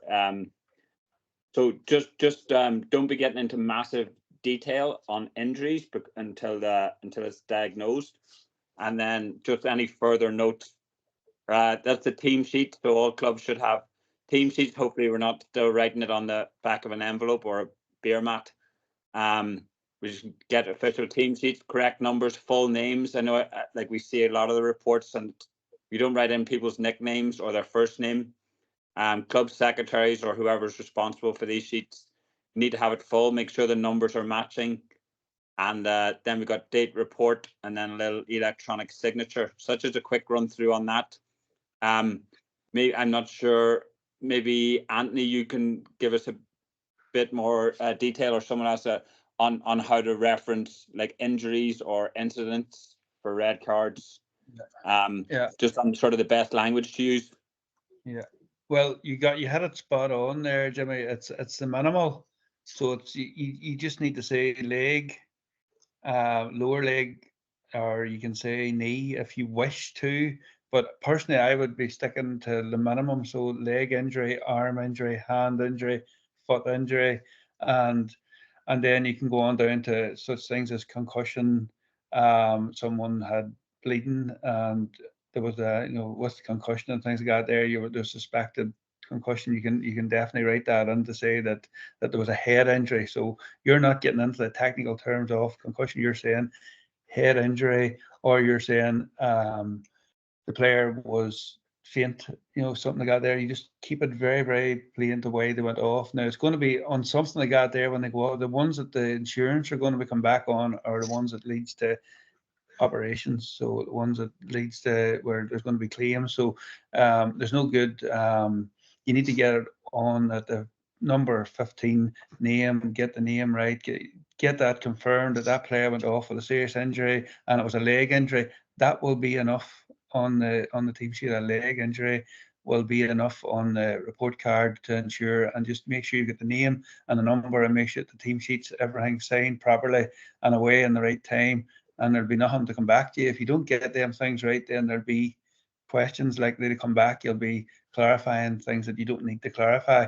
That's very, very straightforward. If you just stick to what Jimmy's saying there, it's very straightforward. Just tell it and don't write a book and don't talk about anything to do with the weather or anything like that. As he said, it's just the conditions are irrelevant. An injury happened and it was to number whatever. Get that on the sheet and that's you done on your report. And that's how we would be now. I'm imagining you're very similar, John. So yeah, that sounds like the same. And maybe if anyone else wants to jump into that, that's the two things. I guess first one is with injuries, which obviously we want to keep to zero, but it's probably just part of the game at this point. When we've got 3,000 people playing in Canada, there's going to be a few knocks and a few breaks probably. It's almost inevitable. So when that comes down to the insurance, like you want to have that all in order, make sure everyone's, like said, the full name is up, whatever, it's all recorded, the match reports filed timely. I think 48 hours is the requirement. Like, it's much easier to do it on the day, I find, than trying to think back to 3 weeks ago and what number got sent off. So try and file them reports ASAP. And then the second thing is then just having that accurate, because a few of us have probably been involved in CCC on one side or the other here. It's really annoying to go through an appeals process and then the referee's report comes up and then we all have to sit through a 3-hour meeting because the referee's report has been challenged and there's an appeal. It's not really anyone's favorite thing to be doing. It's an awful use of time, but that's part of it. So if your referee's report is clear and sent off for attempting to strike, then that's it. The referee's report is sacrosanct. Okay, so it's not disputable. I think the only thing is video evidence. Again, like, it's not kind of painful process to be going through. I think we talked about it. The AGM is kind of just getting away from this, appealing every red card and putting the CCC through hours of that. But that's maybe a different topic. But yeah, if anyone else has anything to shout there on referee reports or any tips they have, go ahead. Happy enough. I just want to clarify something as well, both as a referee and for someone who was on the CCC. We're just quoting the offence in the referee's report. We're not going back to the rule book and quoting the rule, correct? We're saying striking with intent. We're not going rule 1.3. No, we don't need that. We don't need the rule. As far as I'm aware, we don't need the rule now, unless students want the rule, but I would just... The guidance I was given at CCC was the CCC applies the rule. The referee just lists the offence. Yeah, the referee just lists the offence. Yeah, that's it. Yeah. Okay, are we happy? All happy enough then? Yep. Oh, sorry. Yeah, okay, we'll get this next one up. Is it up there, award the skillful player at the moment, is it? I'm going to just stop sharing. Hopefully we can... I think it's coming out. Is that up? Are you seeing me changing it there? It looked like it was trying to, but Are we on principles of fair play? I need to log I in don't see it again. up yet. Okay, hold on.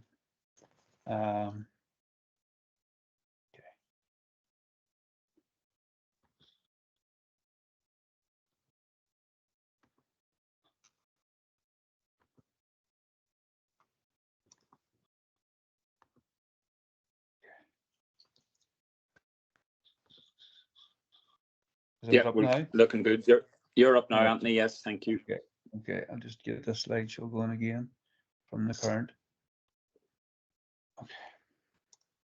Okay, we're going on to the aggressive side of things now, and there's a lot more videos, so it's a lot more fun. That last one was a lot of talking from me, and you should be able to enjoy a lot more videos in this part here where we're talking over some we might agree with, some we may not, but this is what's been laid out as the appropriate punishment for the crimes as such. So we're just going over again, reward the skillful player. These are take-home messages tonight where we're going to try this year to reward all the skillful players, and we're going to ensure that it doesn't pay to foul. So how do we, from talking earlier, can anyone jump in and say how we ensure it doesn't pay to foul? What can we do as officials?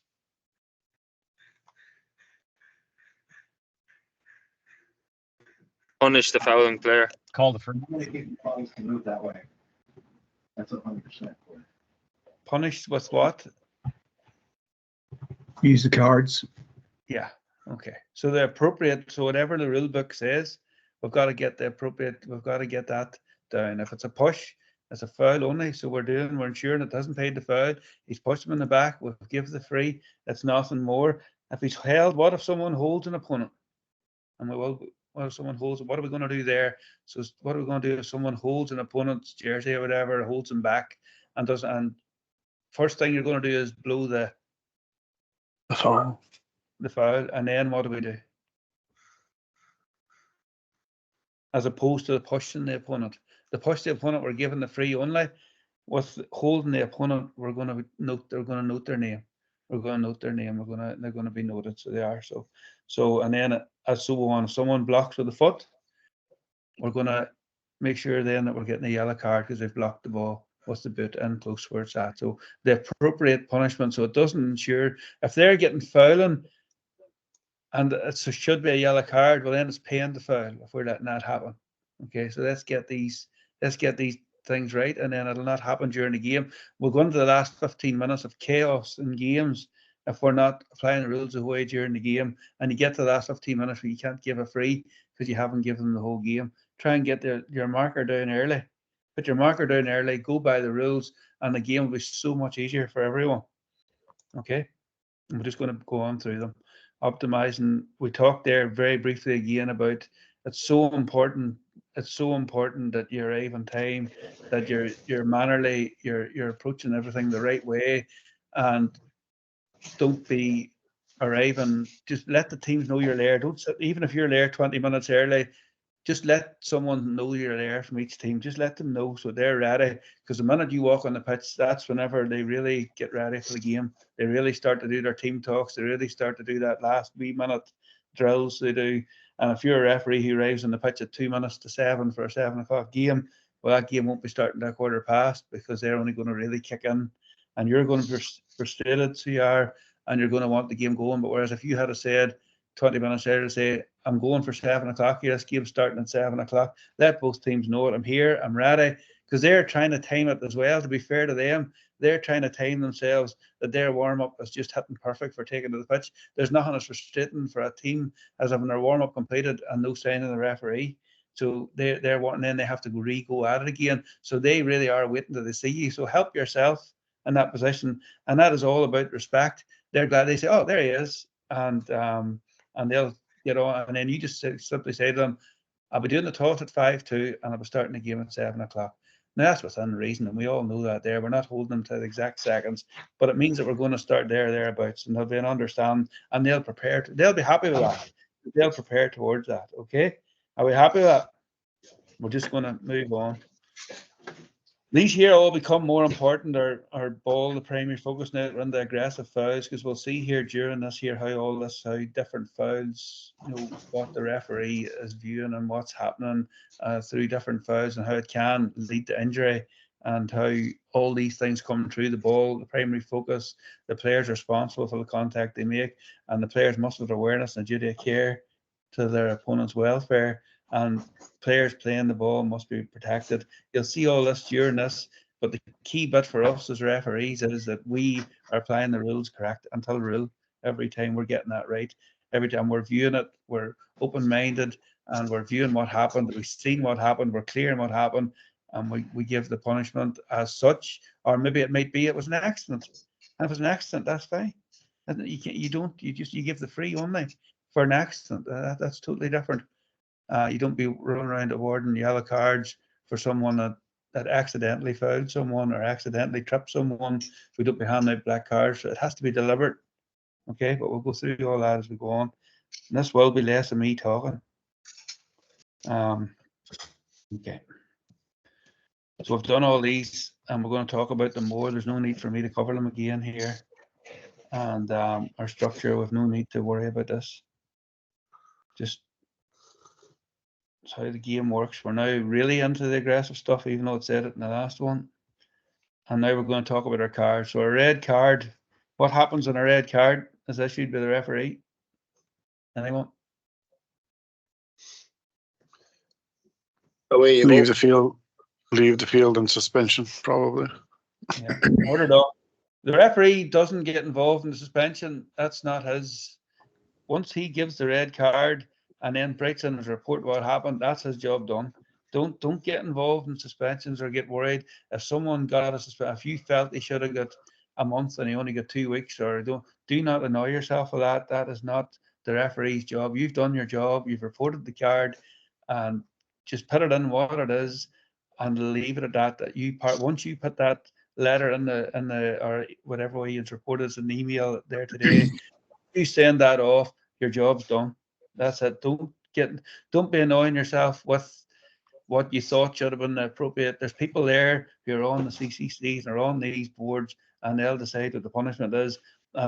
You're only going to annoy yourself. Just let it go with that. Your job's done. Once you hit send, your job's done, and well done at that. Our black card then, going ahead. So over 10 minutes in the sim bin, it's been a decent rule in many ways. The black card, everyone's got well used to it now, and it's really helped the game in many ways. It's helped the game in many ways, and we'll talk about that as we go on here. Our yellow card, so our caution. Now it starts getting more confusing. So our yellow card plus our yellow card equals a red card. So the player's ordered off and can't be replaced by a substitute. Yellow card plus black card equals, well, red card. Correct. It's a red card, and that means that the player's ordered off and cannot be substituted or replaced. And that's him off. The rest of the team's down a player. Okay, so our black card plus our yellow card equals red. Okay. And then again, as the player's ordered off, can't be replaced. Our black card plus our black card equals, so if someone's been off, they've done their 10 minutes in sim bin, they've come back on again and they've pulled someone down deliberately.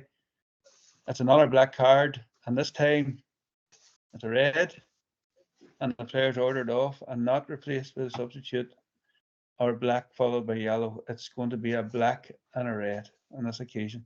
So, and then so we've got our notes coming into it now to make it extra confusing. So our note plus another note equals yellow. Well, yellow. So yellow card, and then, yeah. So we're cautioned. So then now we add on another note, or a yellow, or a black equals red. A red. So whenever you've got them two notes in your yellow, you're in really bad area there. Your next foul is going to be under big scrutiny. So it is. So your job is to keep on top of that.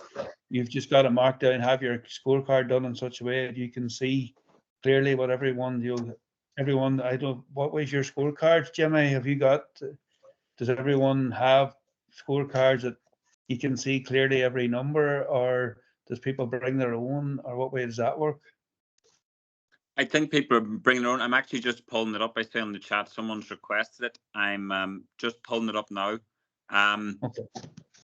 I think I know that I would have used just part of my own notebooks. Like I tend to actually use the soccer ones from the dollar store is what I've been using quite a lot. I think we have official ones. Maria, did we print off a load of them? We have official ones. I think they're actually over in Toronto. We have to just locate them and we can share them out for sure. Yeah. Yeah, because we probably Yeah, have I think a lot came over for the CNC. Okay. A lot came over for the CNC that time. Okay, we should get a PDF of those anyway, and then just each division or ref can just print off their own as they need. I'm just looking into that right now. So it's just good that every ref has their own way of making it happen. Whatever way they, it's the same as counting up the score. Some people will mark it down 1, 2, 3, 4, 5, 6. And I think that's the best way. 1 goal, 2 goal, 3 in a row, and the same for the points all the way up to 14, 20, whatever it goes to. All our people will keep striking down ones, which I think is harder to count, and then they'll score it across. Everyone's got their own different way. For me, the best way to do the scorecard is to put it up as you go along. And it's the same. You got to find a way with marking down your score. One of the key things, and whenever you're marking down your cards, is to make sure you get them on the right side. It's the same as your points. Make sure you put them in. Sometimes your concentration a wee bit off. You need to just have red and green, maybe wrote very clearly at the top of your page, just so it's, because sometimes you get mixed up in the two names of the clubs or whatever. But if you have red and green, it just makes sure you get it in the right place, because you don't want to have someone down for a yellow card when they haven't done it. It's the other team's team. So just be aware of all that and just get a way that works for you. And whatever that way is, if it's an official way, or if it's something that you do yourself, just get something that works for you that you can count on. Some people will put a circle around it after 2 notes. It's just whatever you decide that works for you. Get a system and do it week in, week out, and trust it. So hurling's a lot more straightforward. The hurling referees love this because they're that wee bit more straightforward, and where it's more confusing.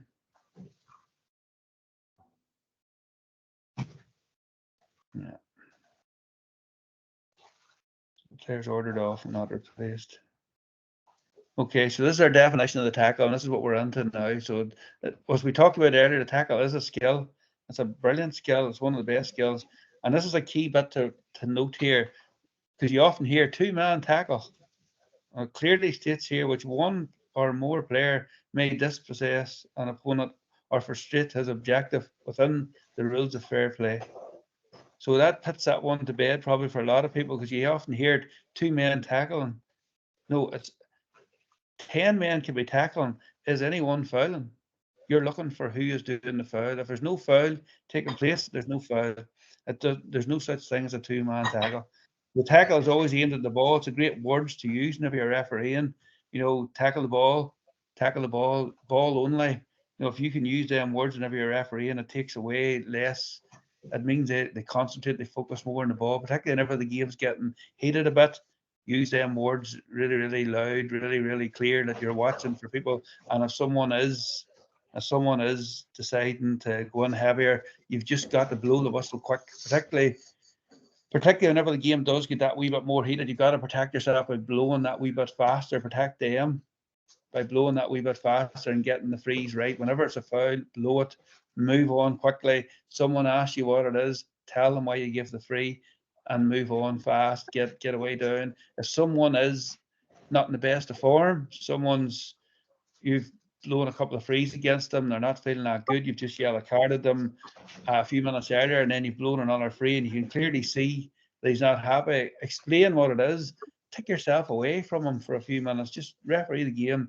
If he's playing at right half back and you're hang out at left half, you go to left half back and hang out there for 5 minutes just to let it cool down. Don't stand there and confront him and get him and you both into more of a mess in the next 5 minutes, you've got the power just to, now if he runs after you and continues to challenge you, well then you've got to decide, is it red, is it yellow, is it black? Only you know and what he said at that time. But to give him the best opportunity, I always suggest giving your decision and getting away, moving yourself and coming away from that situation and giving space between you and him. And usually within 5 minutes or so, it's settled down, it's away again, it's gone, so it is. But the amount of times where I see people picking unnecessary yellow cards up because the referee has explained it, waited around for vindication, and then next thing the players said something and maybe got a black or a red, and it's totally unnecessary. It doesn't need to happen. It doesn't need to happen. So if we can try this year to give our decision and move on quickly, to give the player the chance to cool down, and if they follow after you and do, well then yes, of course, go to your book. Protect yourself that way. Are we happy enough with that? Yeah. Yeah. Okay. Hurling. Any attempt to dispossess, reduce the advantage of opponent within the rules of the fair play, with the exception of the charge, fair, the tackles aimed at the ball, not the player. A fair charge, providing he has 1 foot on the ground, a player may make a shoulder-to-shoulder charge on an opponent who is in possession of the ball in hurling, who is actually playing the ball. So, okay. The advantage rule, the best rule that's come out in football in years. It's a brilliant tool for have. So when a foul is committed, the referee can play his advantage. So he can put the hand up in the air. He can communicate that different, but the very important bit is to get your hand up in the air and say clearly advantage. Now, after that, some referees will say 5, 4, 3, 2, and that's putting themselves in a position. But some referees are very comfortable doing that. Well, they'll count it down and they're happy, and that's fine. If that works for you, it's great to let the person know. But the key bit that you must say is advantage and advantage over. Try and get them 2 words in no matter what. So advantage over. And if you do that there, particularly when the players get their back, tell you whenever you've given them the advantage, shout it loud enough that they can hear advantage, so they know they can get the shot away quickly and they've got an advantage. But if they don't know, sometimes they can run themselves into more trouble and they can overcarry the ball, they can double bounce the ball, they can lose, and next thing the free's going against them for that. So it is. So just try and use the advantage rule really well. But it's a brilliant rule. It really has put so much power and it helps referees all the time by just simply a wee bit of a slower whistle and seeing if the play, how the play goes. And once you know it's advantage, get your hand in the air, advantage. And then if you want to count it, count it. If you don't, advantage over clearly. And then off we go and use it as much as you can whenever it's on. There's no point sometimes in a cornerback's coming out and it's giving them an advantage. Sometimes you're better just to break it all up because everyone's getting hot and heavy, the game's getting hot and heavy, and you're playing advantage for a cornerback trying to get out of cornerback. Sometimes just to award the free there and get on what's good practice, because by awarding they're not going to get an advantage. It's going to lead to a score there, so they're not within that 5 seconds. So they're not. So sometimes if the game's heated, and this is again our game manager, the game's heated, just blow the free and let the thing calm down a wee bit, okay? And it'll go within well, so it will. So noting what are non-noting infractions? What's a non-noting? What would we say is a non-noting offence? So that's where I've said it a few times tonight. So I have, or this morning for you. I've said it a few times. Technical foul. Yeah, no, but we're an aggressive foul. So these are all fouls that are aggressive. So they are in some way. So accidental. Pushing. So yeah, pushing, very good. So pushing is the key one to remember. Pushing is the one that I've said a few times tonight, or maybe 20 times tonight. So a push an opponent, unless you deem it to be rough play, a normal push of a player just to push them to the ground, to push them to the side, is a free only, and that's all it is. Now, if it's rough play, any form of rough play is a yellow card, and that's where you again are using your judgment to decide, was that a simple push or was that actually rough? he pushed him really roughly, and he deserves a card for that. There, you can decide that that's where you'll make your judgment at that time, and that's where you trust yourself on what you've seen. So, noting infractions. What do we go for notings?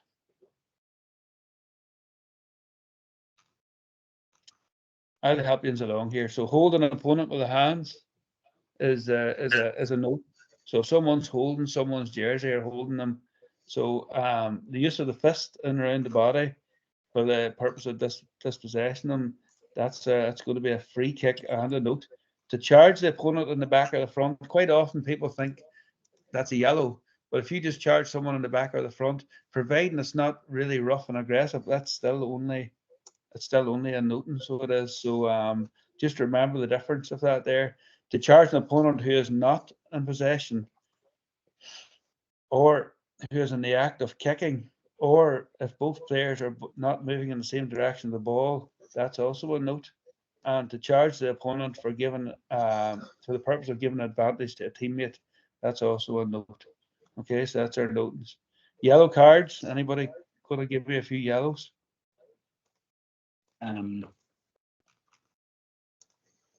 Aggressive. Like, sorry, well, go again. Rough play. Blocking with your boots when they're kicking. Foot block, yeah.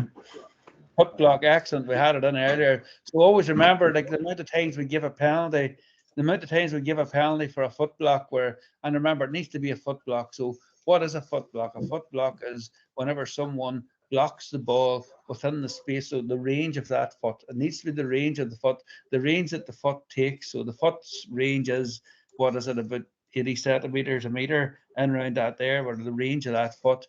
If that person connects with the ball inside that there with a foot block, that's a penalty, that's a free kick, that's a yellow card. With the amount of times that we see that given and the referee gives the penalty and that's it, you've got to back yourself and follow it up with a yellow card, and remember to do that. But the foot block's one that quite often is forgot to be yellow card. What about if we feigned an injury? What if we were deliberately trying to pull a foul? What do we think there? What would we do there? Yeah, yellow card for diving. Yeah. Out in the pitch, I wouldn't, as a referee, I wouldn't say you're diving, but I would say you tried to gain, you went down too easily there. You tried to deliberately went down. And but diving does tend to get the word diving tends to get their back up. So just I wouldn't try to use it myself, so I wouldn't. So I'd be putting it to them another way. So I would definitely be saying to them, you went down too easy there. You actually went down looking that, so you did. And I would just be saying to them that now it's very seldom you are given the yellow for it, but when that time comes, you'll know yourself whenever someone really just throws himself down. And just be careful how you say it. Tell them whenever you're talking to them not to get their backs up enough. And then if they've been caught out, like it's an embarrassing situation, and you're yellow carding them or deliberately feigning an injury. So, okay, what about our black cards then? No, sorry, red cards now. Red cards. Sorry, Anthony. Just on the foot block, I think just a thing that a lot of us don't know.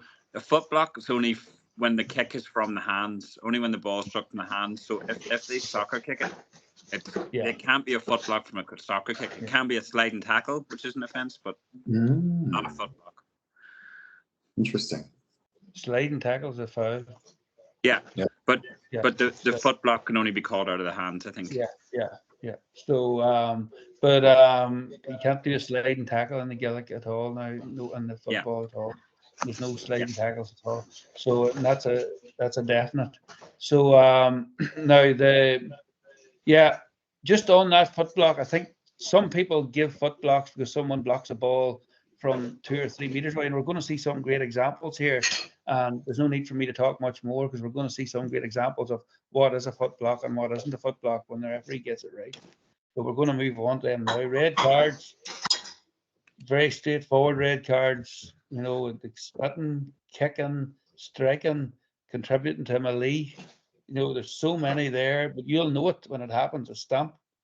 you know, and someone assaults the team official in the opposite team, that's a red card. You know, you can't do it. So, but here we go. We're going to do a few videos.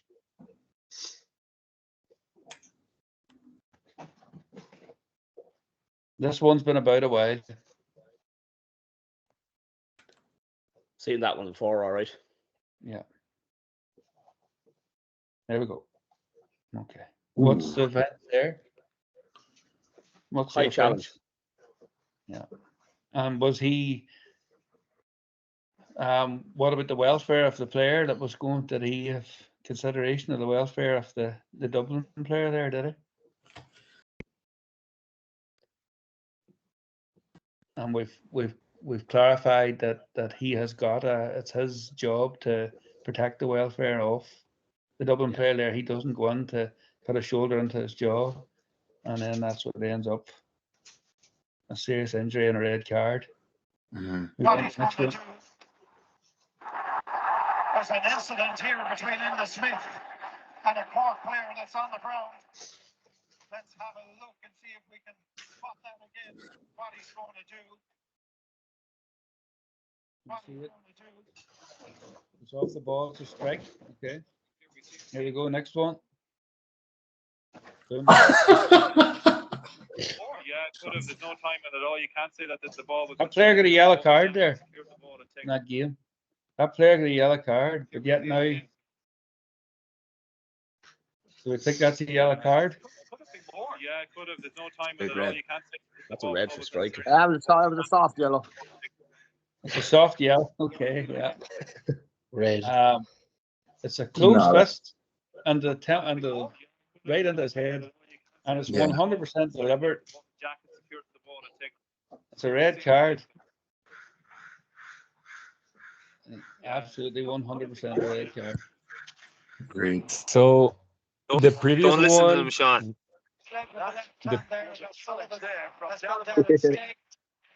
The referee or one of the far side was right on the score. That may be an issue for Dermot Curry. I think his frustrations have got the better of him here. For here. Strong tempers are starting already. Graham, from a look at this, here comes the fist from McCurry. Surely that's a red card. And he will be hoping that was not spotted. Okay.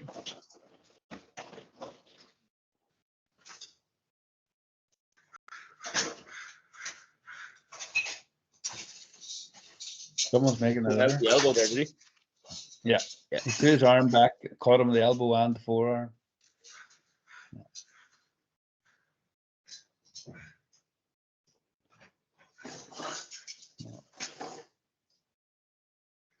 I can tell you when the referee blows that and gives the red card as he should, it won't happen again and again.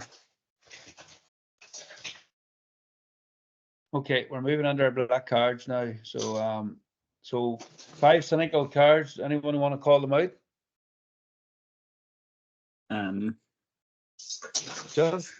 Just a quick question though, like the video with the goalie, that was a red card? Which one? The first video that you showed? Yeah, red card. Yeah. Do you want to go back to it? Yeah, there it is. It's up on the screen. You see there? Up on the top right? Yeah. You see the red card? So yeah. this was a red card. He hit him with his shoulder right into his jaw. Well, there we go.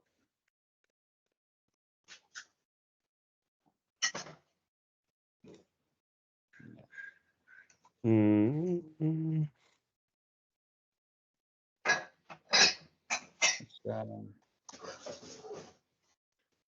Watch this.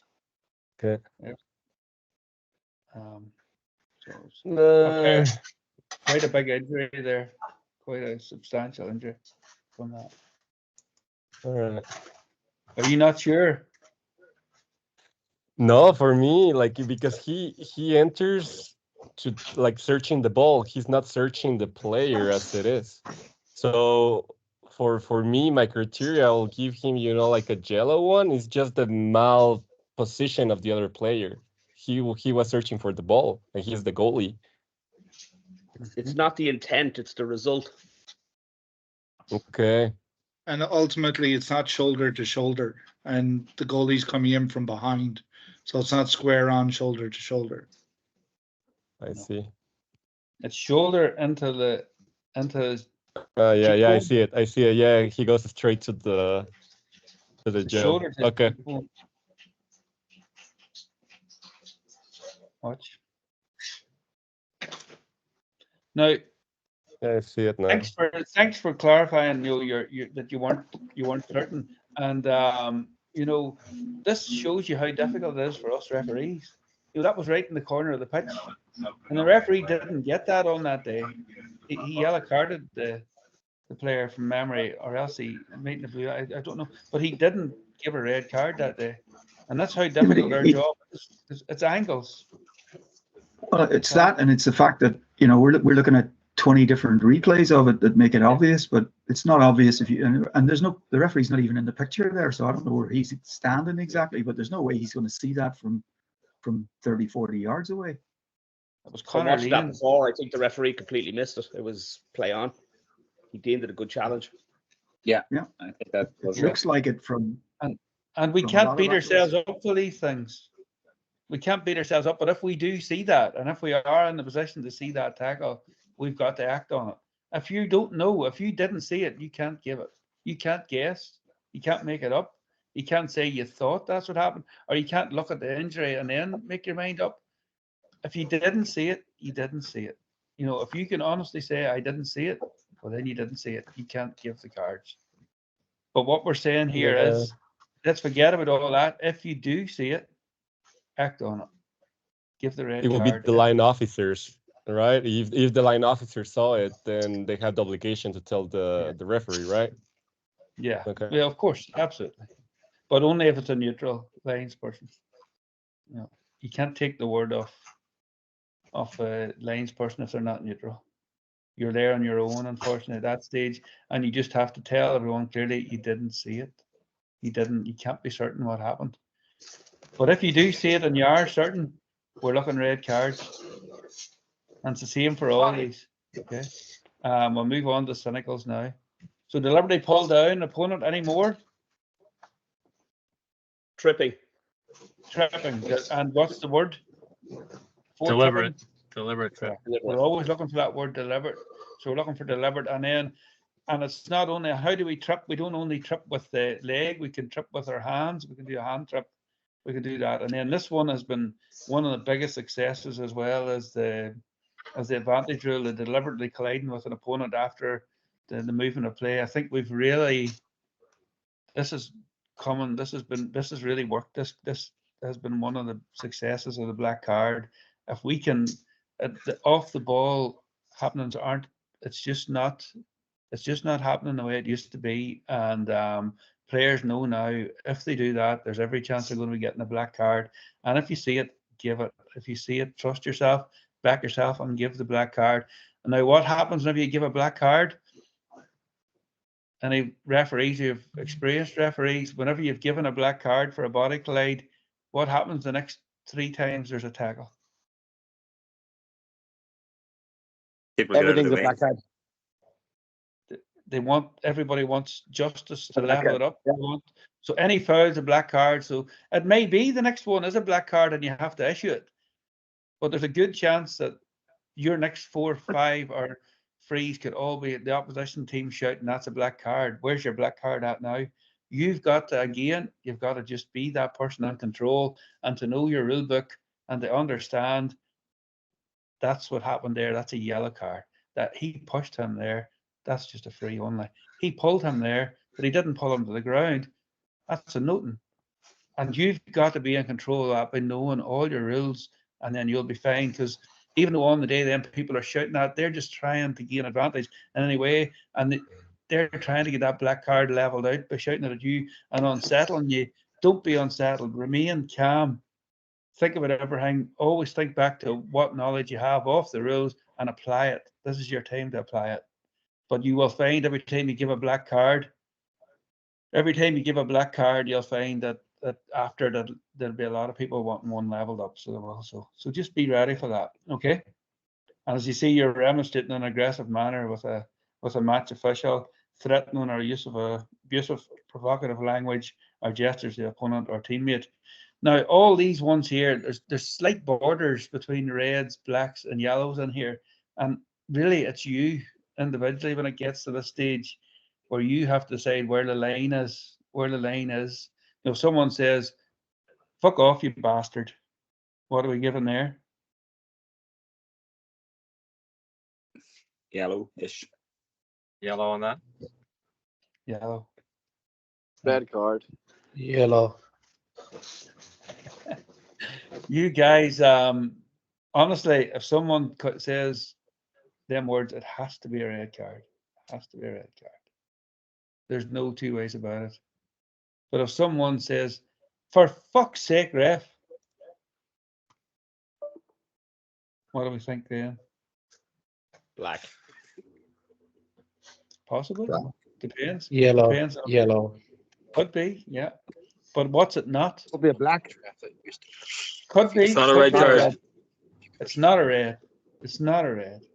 Let's not get carried away with that sort of, it's not a red card. But if he does it again, it will be a red card because it'll be either a black followed by a yellow, or it'll be a black followed by a black, or it'll be a yellow.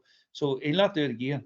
So set down the marker and give the yellow card or give the black card, whatever you deem it at that time. But there's a lot of judgment there for yourself, and you've got to decide. And even whenever we're hearing someone thinking that they would give a yellow card for that, I personally wouldn't. If someone's using that word "be" and directly at a referee, I think it should be a red card because you're just asking for everybody to call you them names. Okay, we're going to do the black cards here now. This is never a black card. There, I don't do them fouls. How did the referee get this a black card? It's the wrong one.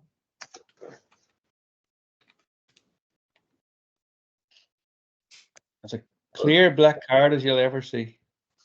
That's a grabbing action? Yeah. Like grabbing the waist? He pulled him to the ground. Mm-hmm. Let's go again. Yeah, that's back. He was not letting him away, and he just pulled him to the ground, and it was deliberate. That's just the words we're looking for. You're saying, Brendan, great fella, but he deliberately pulled this fella to the ground, and he wasn't letting him through for what he thought was going to be a goal. It was totally deliberate, cynical play.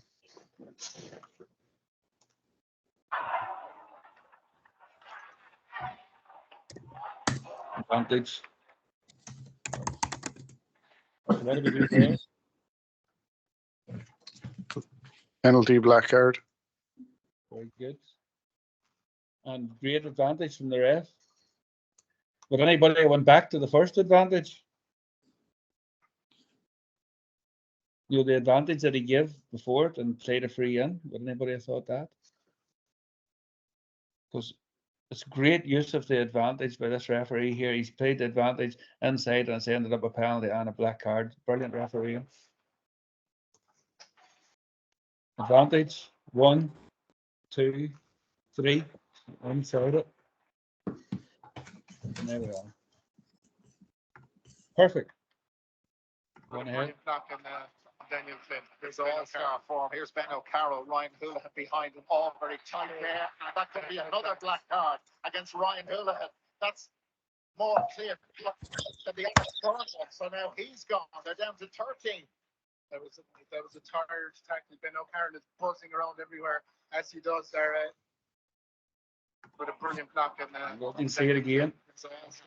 Here's Ben O'Carroll, Ryan Houlihan. Lazy tackle in corner of the pitch. Against Ryan Houlihan. That's more clear cut. So it doesn't have to be. It doesn't have to be right in front of the goals. It doesn't have to be for a penalty. It can happen right in the corner like that. It's just lazy defend, but he pulled him to the ground correctly. Black card. Here we go. Well, what do we think?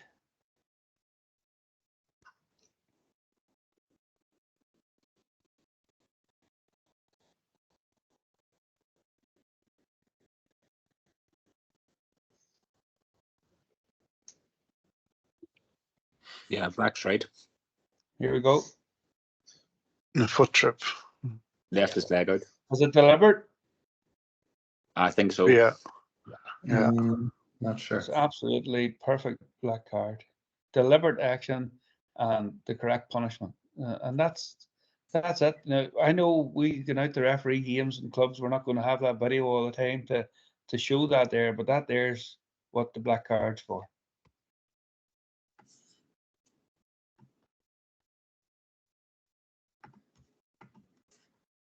This is their stopping or running. This one, I welcome you to debate it if you want.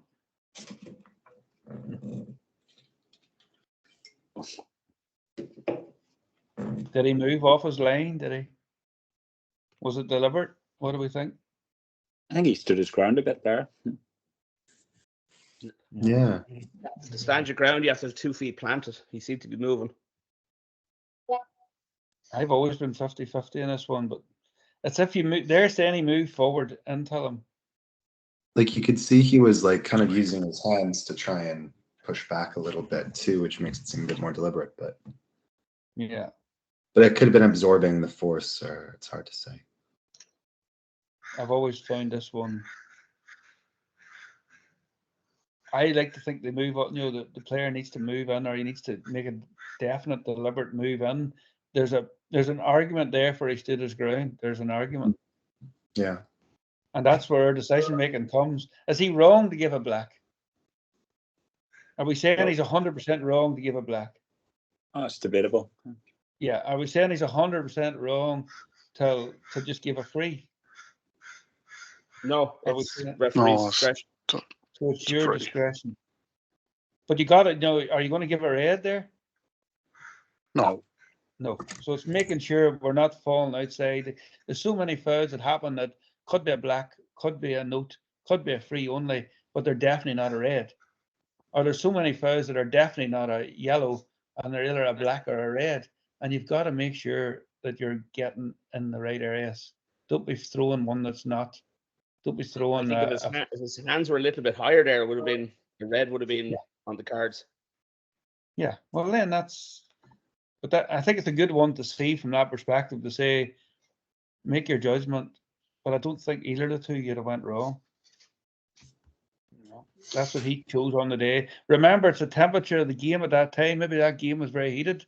Maybe he needed to settle that game a bit. Maybe this has been the 3rd or 4th time someone had done something off the ball and he was putting a marker down. There's nothing wrong with that either. We don't know. You need to be there. You need to be in the moment. Maybe that was totally out of character for that game and it wasn't necessary. We don't know.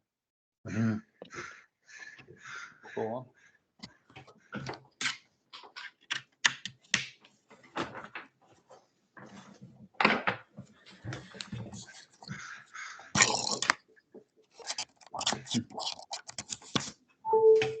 We're nearly there, guys, so howl with me. We're nearly there. We're going to be finishing up very soon. Was that more of a push than anything? Was that more of a push than anything else? Yellow for dive.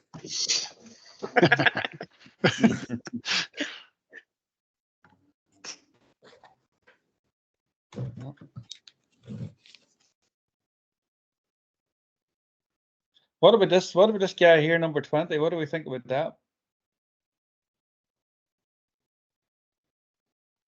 Is the rule still in force? Is the rule still in force where the 3rd man in gets a card? Is that still in the game or no? It was never an official rule, but it's contributing to melee. So contributing to melee is a red card. But generally the 3rd man in, it's not an official rule. But generally it was deemed that person who came in is whenever 2 people were having an altercation and then 2 players were having an altercation, that 3rd person that came in was the most dangerous one. And generally that was they went looking for that person there, but it's not an actual rule. But again, you have to make that decision. But did you see the way that person pulled that person from off the ground? Number 20 for Green pulled I don't know who was down the ground, what number, but he went to lift them up. He can't do that. That's a yellow card. He can't do that. He can't touch that player on the ground. So it's not his job to pull him up. So it's not. Okay, there's your section. can you sanction multiple players then? For example, like those were two in fault, the one that who push and then the one who exaggerate. Can you just push, you know, like a black card to the one that push and a yellow card for exaggerating for the other guy? Well, if you're given a black card for that foul, then you can't say exaggerated it. So no, I wouldn't. But what I would give multiple cards for is those coming in. So you could give multiple cards for those that add to it. But if you've given a black card, you can't for a foul, you can't then say the person exaggerated it. Does that make sense? Say the black card. Do you understand what I'm saying? But if you're deeming that person went down far too easily, and it was never a black card, and it's actually a yellow card to the person who feigned the injury, that's different. But I wouldn't be giving multiple cards to someone who basically you've given a black card against this person and then saying to the person, by the way, but you went down too easy, so you're getting a yellow. Definitely, I wouldn't be doing that. Okay. So our black card offences, 10 minutes in the sim bin. Make sure you write it down. Don't keep it in your head. Write it down. Time, whether we like it or not, the time runs on. So the time, if there's an injury during that time, that time proceeds, carries on. So it does. So if there's an injury, it doesn't matter. You can't stop your watch and say, oh, the black card's going to be 14 minutes or 15 minutes. It's 10 minutes, and that's it from the moment that person leaves the field of play, and then that's when the 10 minutes starts. So 10 minutes, subsequent black card, penalised. We've done this already. A black card followed by a red, and the same with the yellow, penalised by a yellow card followed by a red. In either case, there's no substitution allowed. We've done this earlier. A player receives a black card in ordinary time, cannot start. I can't see that, but I'm blocked off here, so I can't. But basically he cannot start injury time. So what happens in extra time then? I'm blocked off on my screen, but in extra time, if the black card, as say it happened in the 53rd minute, and he didn't play any injury time and the game was 60 minutes, well, that person would have 3 minutes of a sim bin to serve in extra time. Okay, or say it was 58 minutes and he got a black card and he played 3 minutes injury time, so that's 5 minutes. So he's got 5 minutes left whenever the game starts in extra time. Okay. Do yellow cards now. Connor has a yellow. Great kick out from Mark Dodgers there. Connor Daly, he's a tough physical player. He was well aware of the way that referees have been really good at this. High tackle, yellow card. Referees of inter-county level and across the board as well have got much better at the high tackle. Has been punished regularly by a yellow card now, so it is, and it's definitely players are now expecting it, so they are whenever they do a high tackle. But once it goes into the head, that's when it becomes a red. But you'll see most of these ones here, they're all high tackles that don't really affect the head. Now he needs to be quite disciplined and go and ensure the same thing doesn't happen as happened 2 weeks ago. But Conor, again, he hit him high, but he didn't hit him in the head. So it's a yellow card.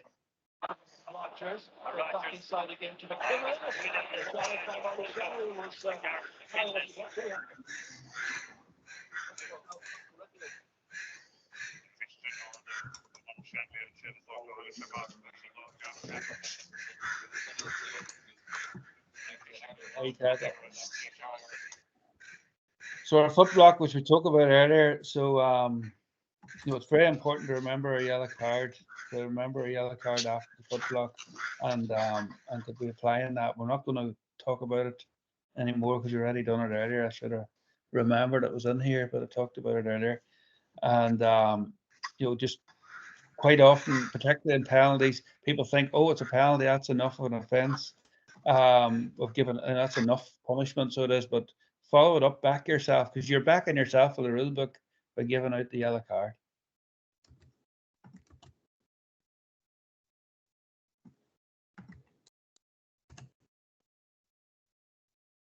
This is our foot blocks now. And I said there was videos coming. Boom. This was a perfect call. was in the range of the foot. Was in the range of the foot whenever he went, and he put his foot in towards where his foot's swinging, and that's where the danger is. The foot block. It's about the danger of protecting his foot as he's kicking the ball, and he comes right into his area there, and that's where injury can happen.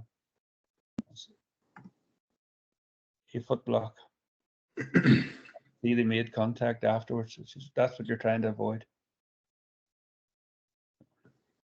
This one, what do we think of this one?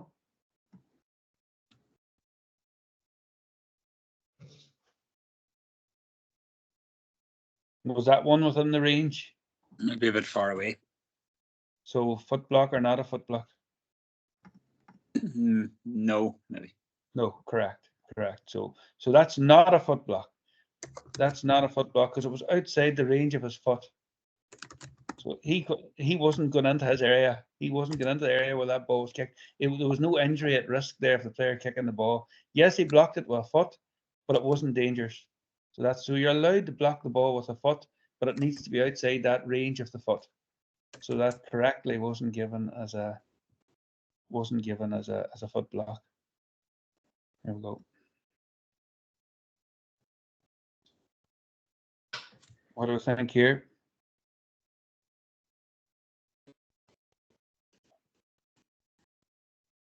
Well, now we're on to, this is yellow here, by the way. These are yellow cards. So in hurling, that would be okay there, yeah. That one there that just happened. But in football, it's a yellow card. Kicked him in the motion as he was hitting the ball. As he was hitting the ball away, he connected with him. So it's a yellow card. Okay. So this is again going over our advanced mark. So it is, we've had pretty well covered. So we have the advanced mark. So advanced mark, our free kick has been taken from to indicate the place where all free kicks or pucks shall be taken. So but we've done this with this covered. So we talked earlier about making sure that the frees are taken from the position where they're awarded. Ensure it happens, particularly in them times where it can make a difference. Particularly in them times where it can make a difference. Just make sure that you're not letting them gain that extra yards that it wouldn't have been a score without.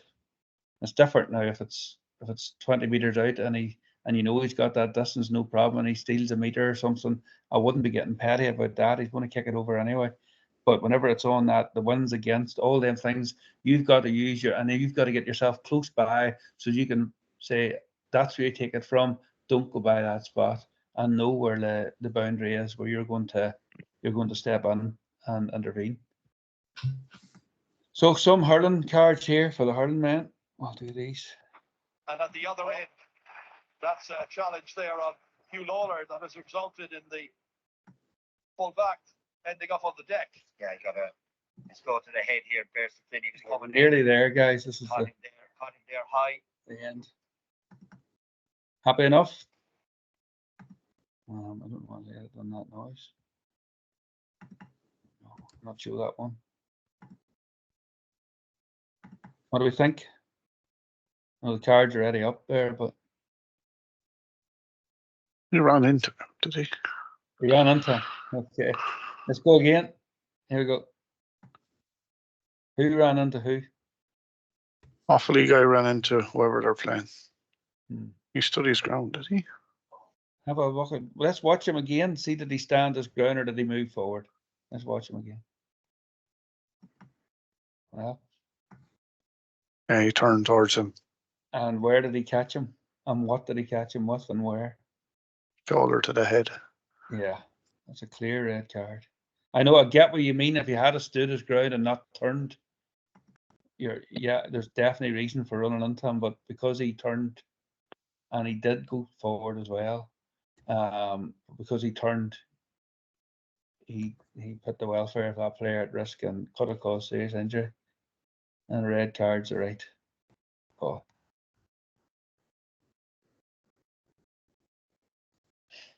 To the head. Trying to cut out anything to the head. Deliberate, again, been the key word.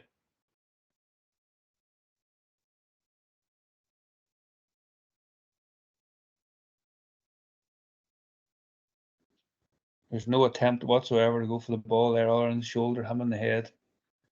And that's what he done. He just deliberately shouldered him in the head.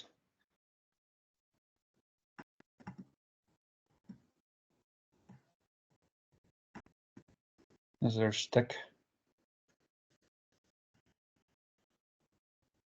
And then our late hit.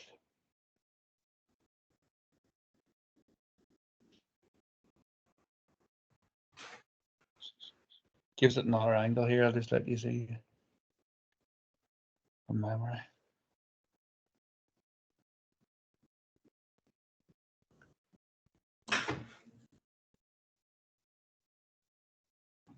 As he comes, look at the elbow, straight into the face.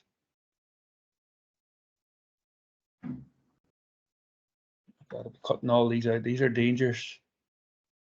And the referee again, he's went to speak to his umpires, which he's entitled to do, and hopefully he got the right call. It all depends on his angle. Because immediately you're under a little bit of pressure. It's fine there. Watch this. Come back. That's a red card.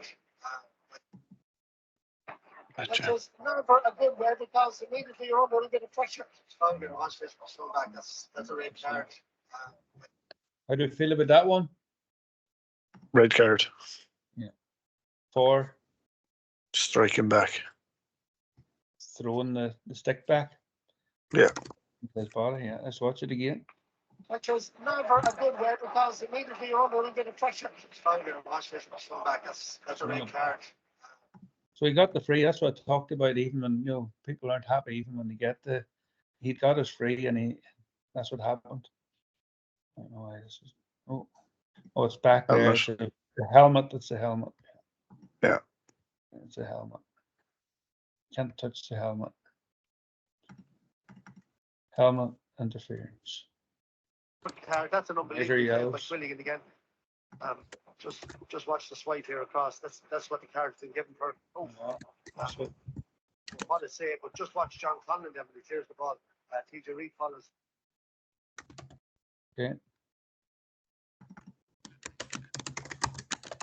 There's Limerick. Oh, Limerick were wrong there, whoever that was earlier. Oh, so strike along his leg there. The stick.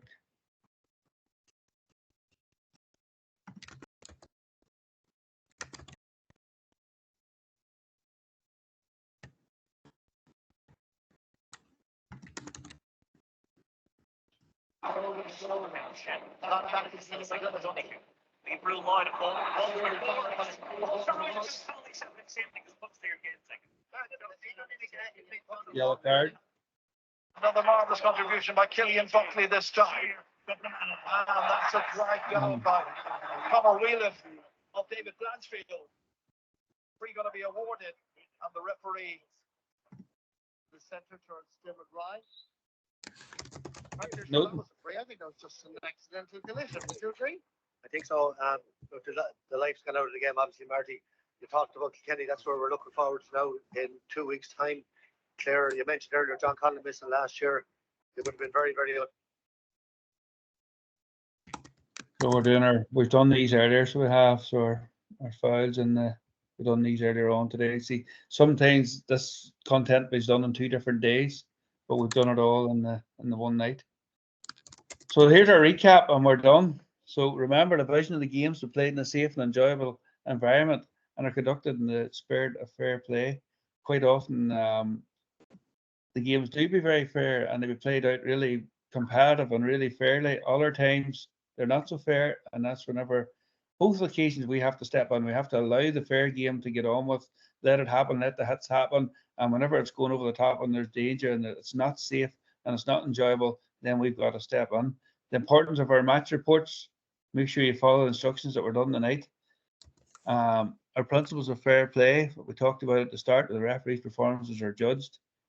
You're judging the actions of players' responsibility for the contact that they make. Their responsibility for the contact that they make. So that's just keep that in mind all the time. Whenever someone's shouting at you and you've seen clearly what's happened, that's whenever you back yourself and go through the rules in your head and make sure you're given the right card. Okay. checklist relating to legal challenges or collisions, just exactly what I was talking about. And the rule book is your friend.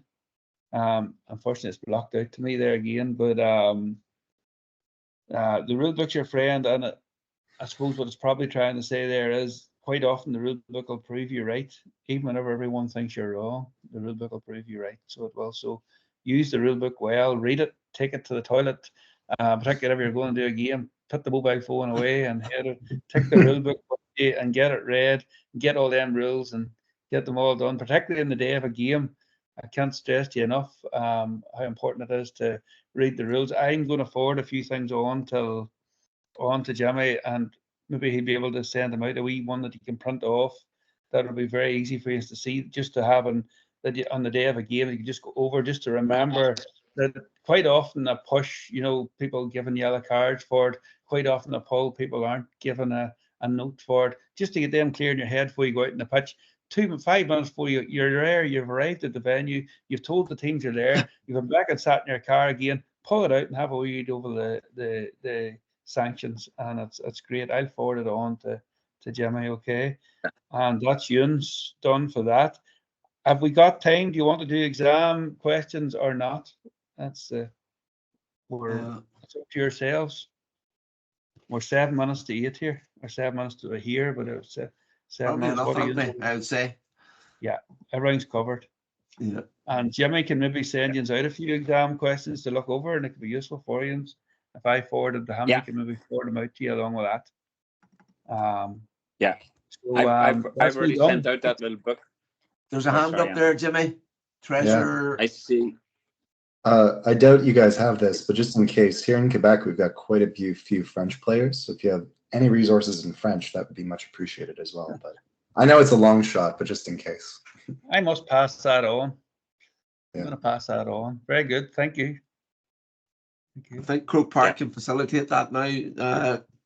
Anthony. That's interesting, isn't it? Yeah. I know there's a lot of teams. There's a lot of the French and Paris team have a lot of resources, but yeah. Carrie, our chairperson, is working with France at the minute to get all of the coaching and referee materials.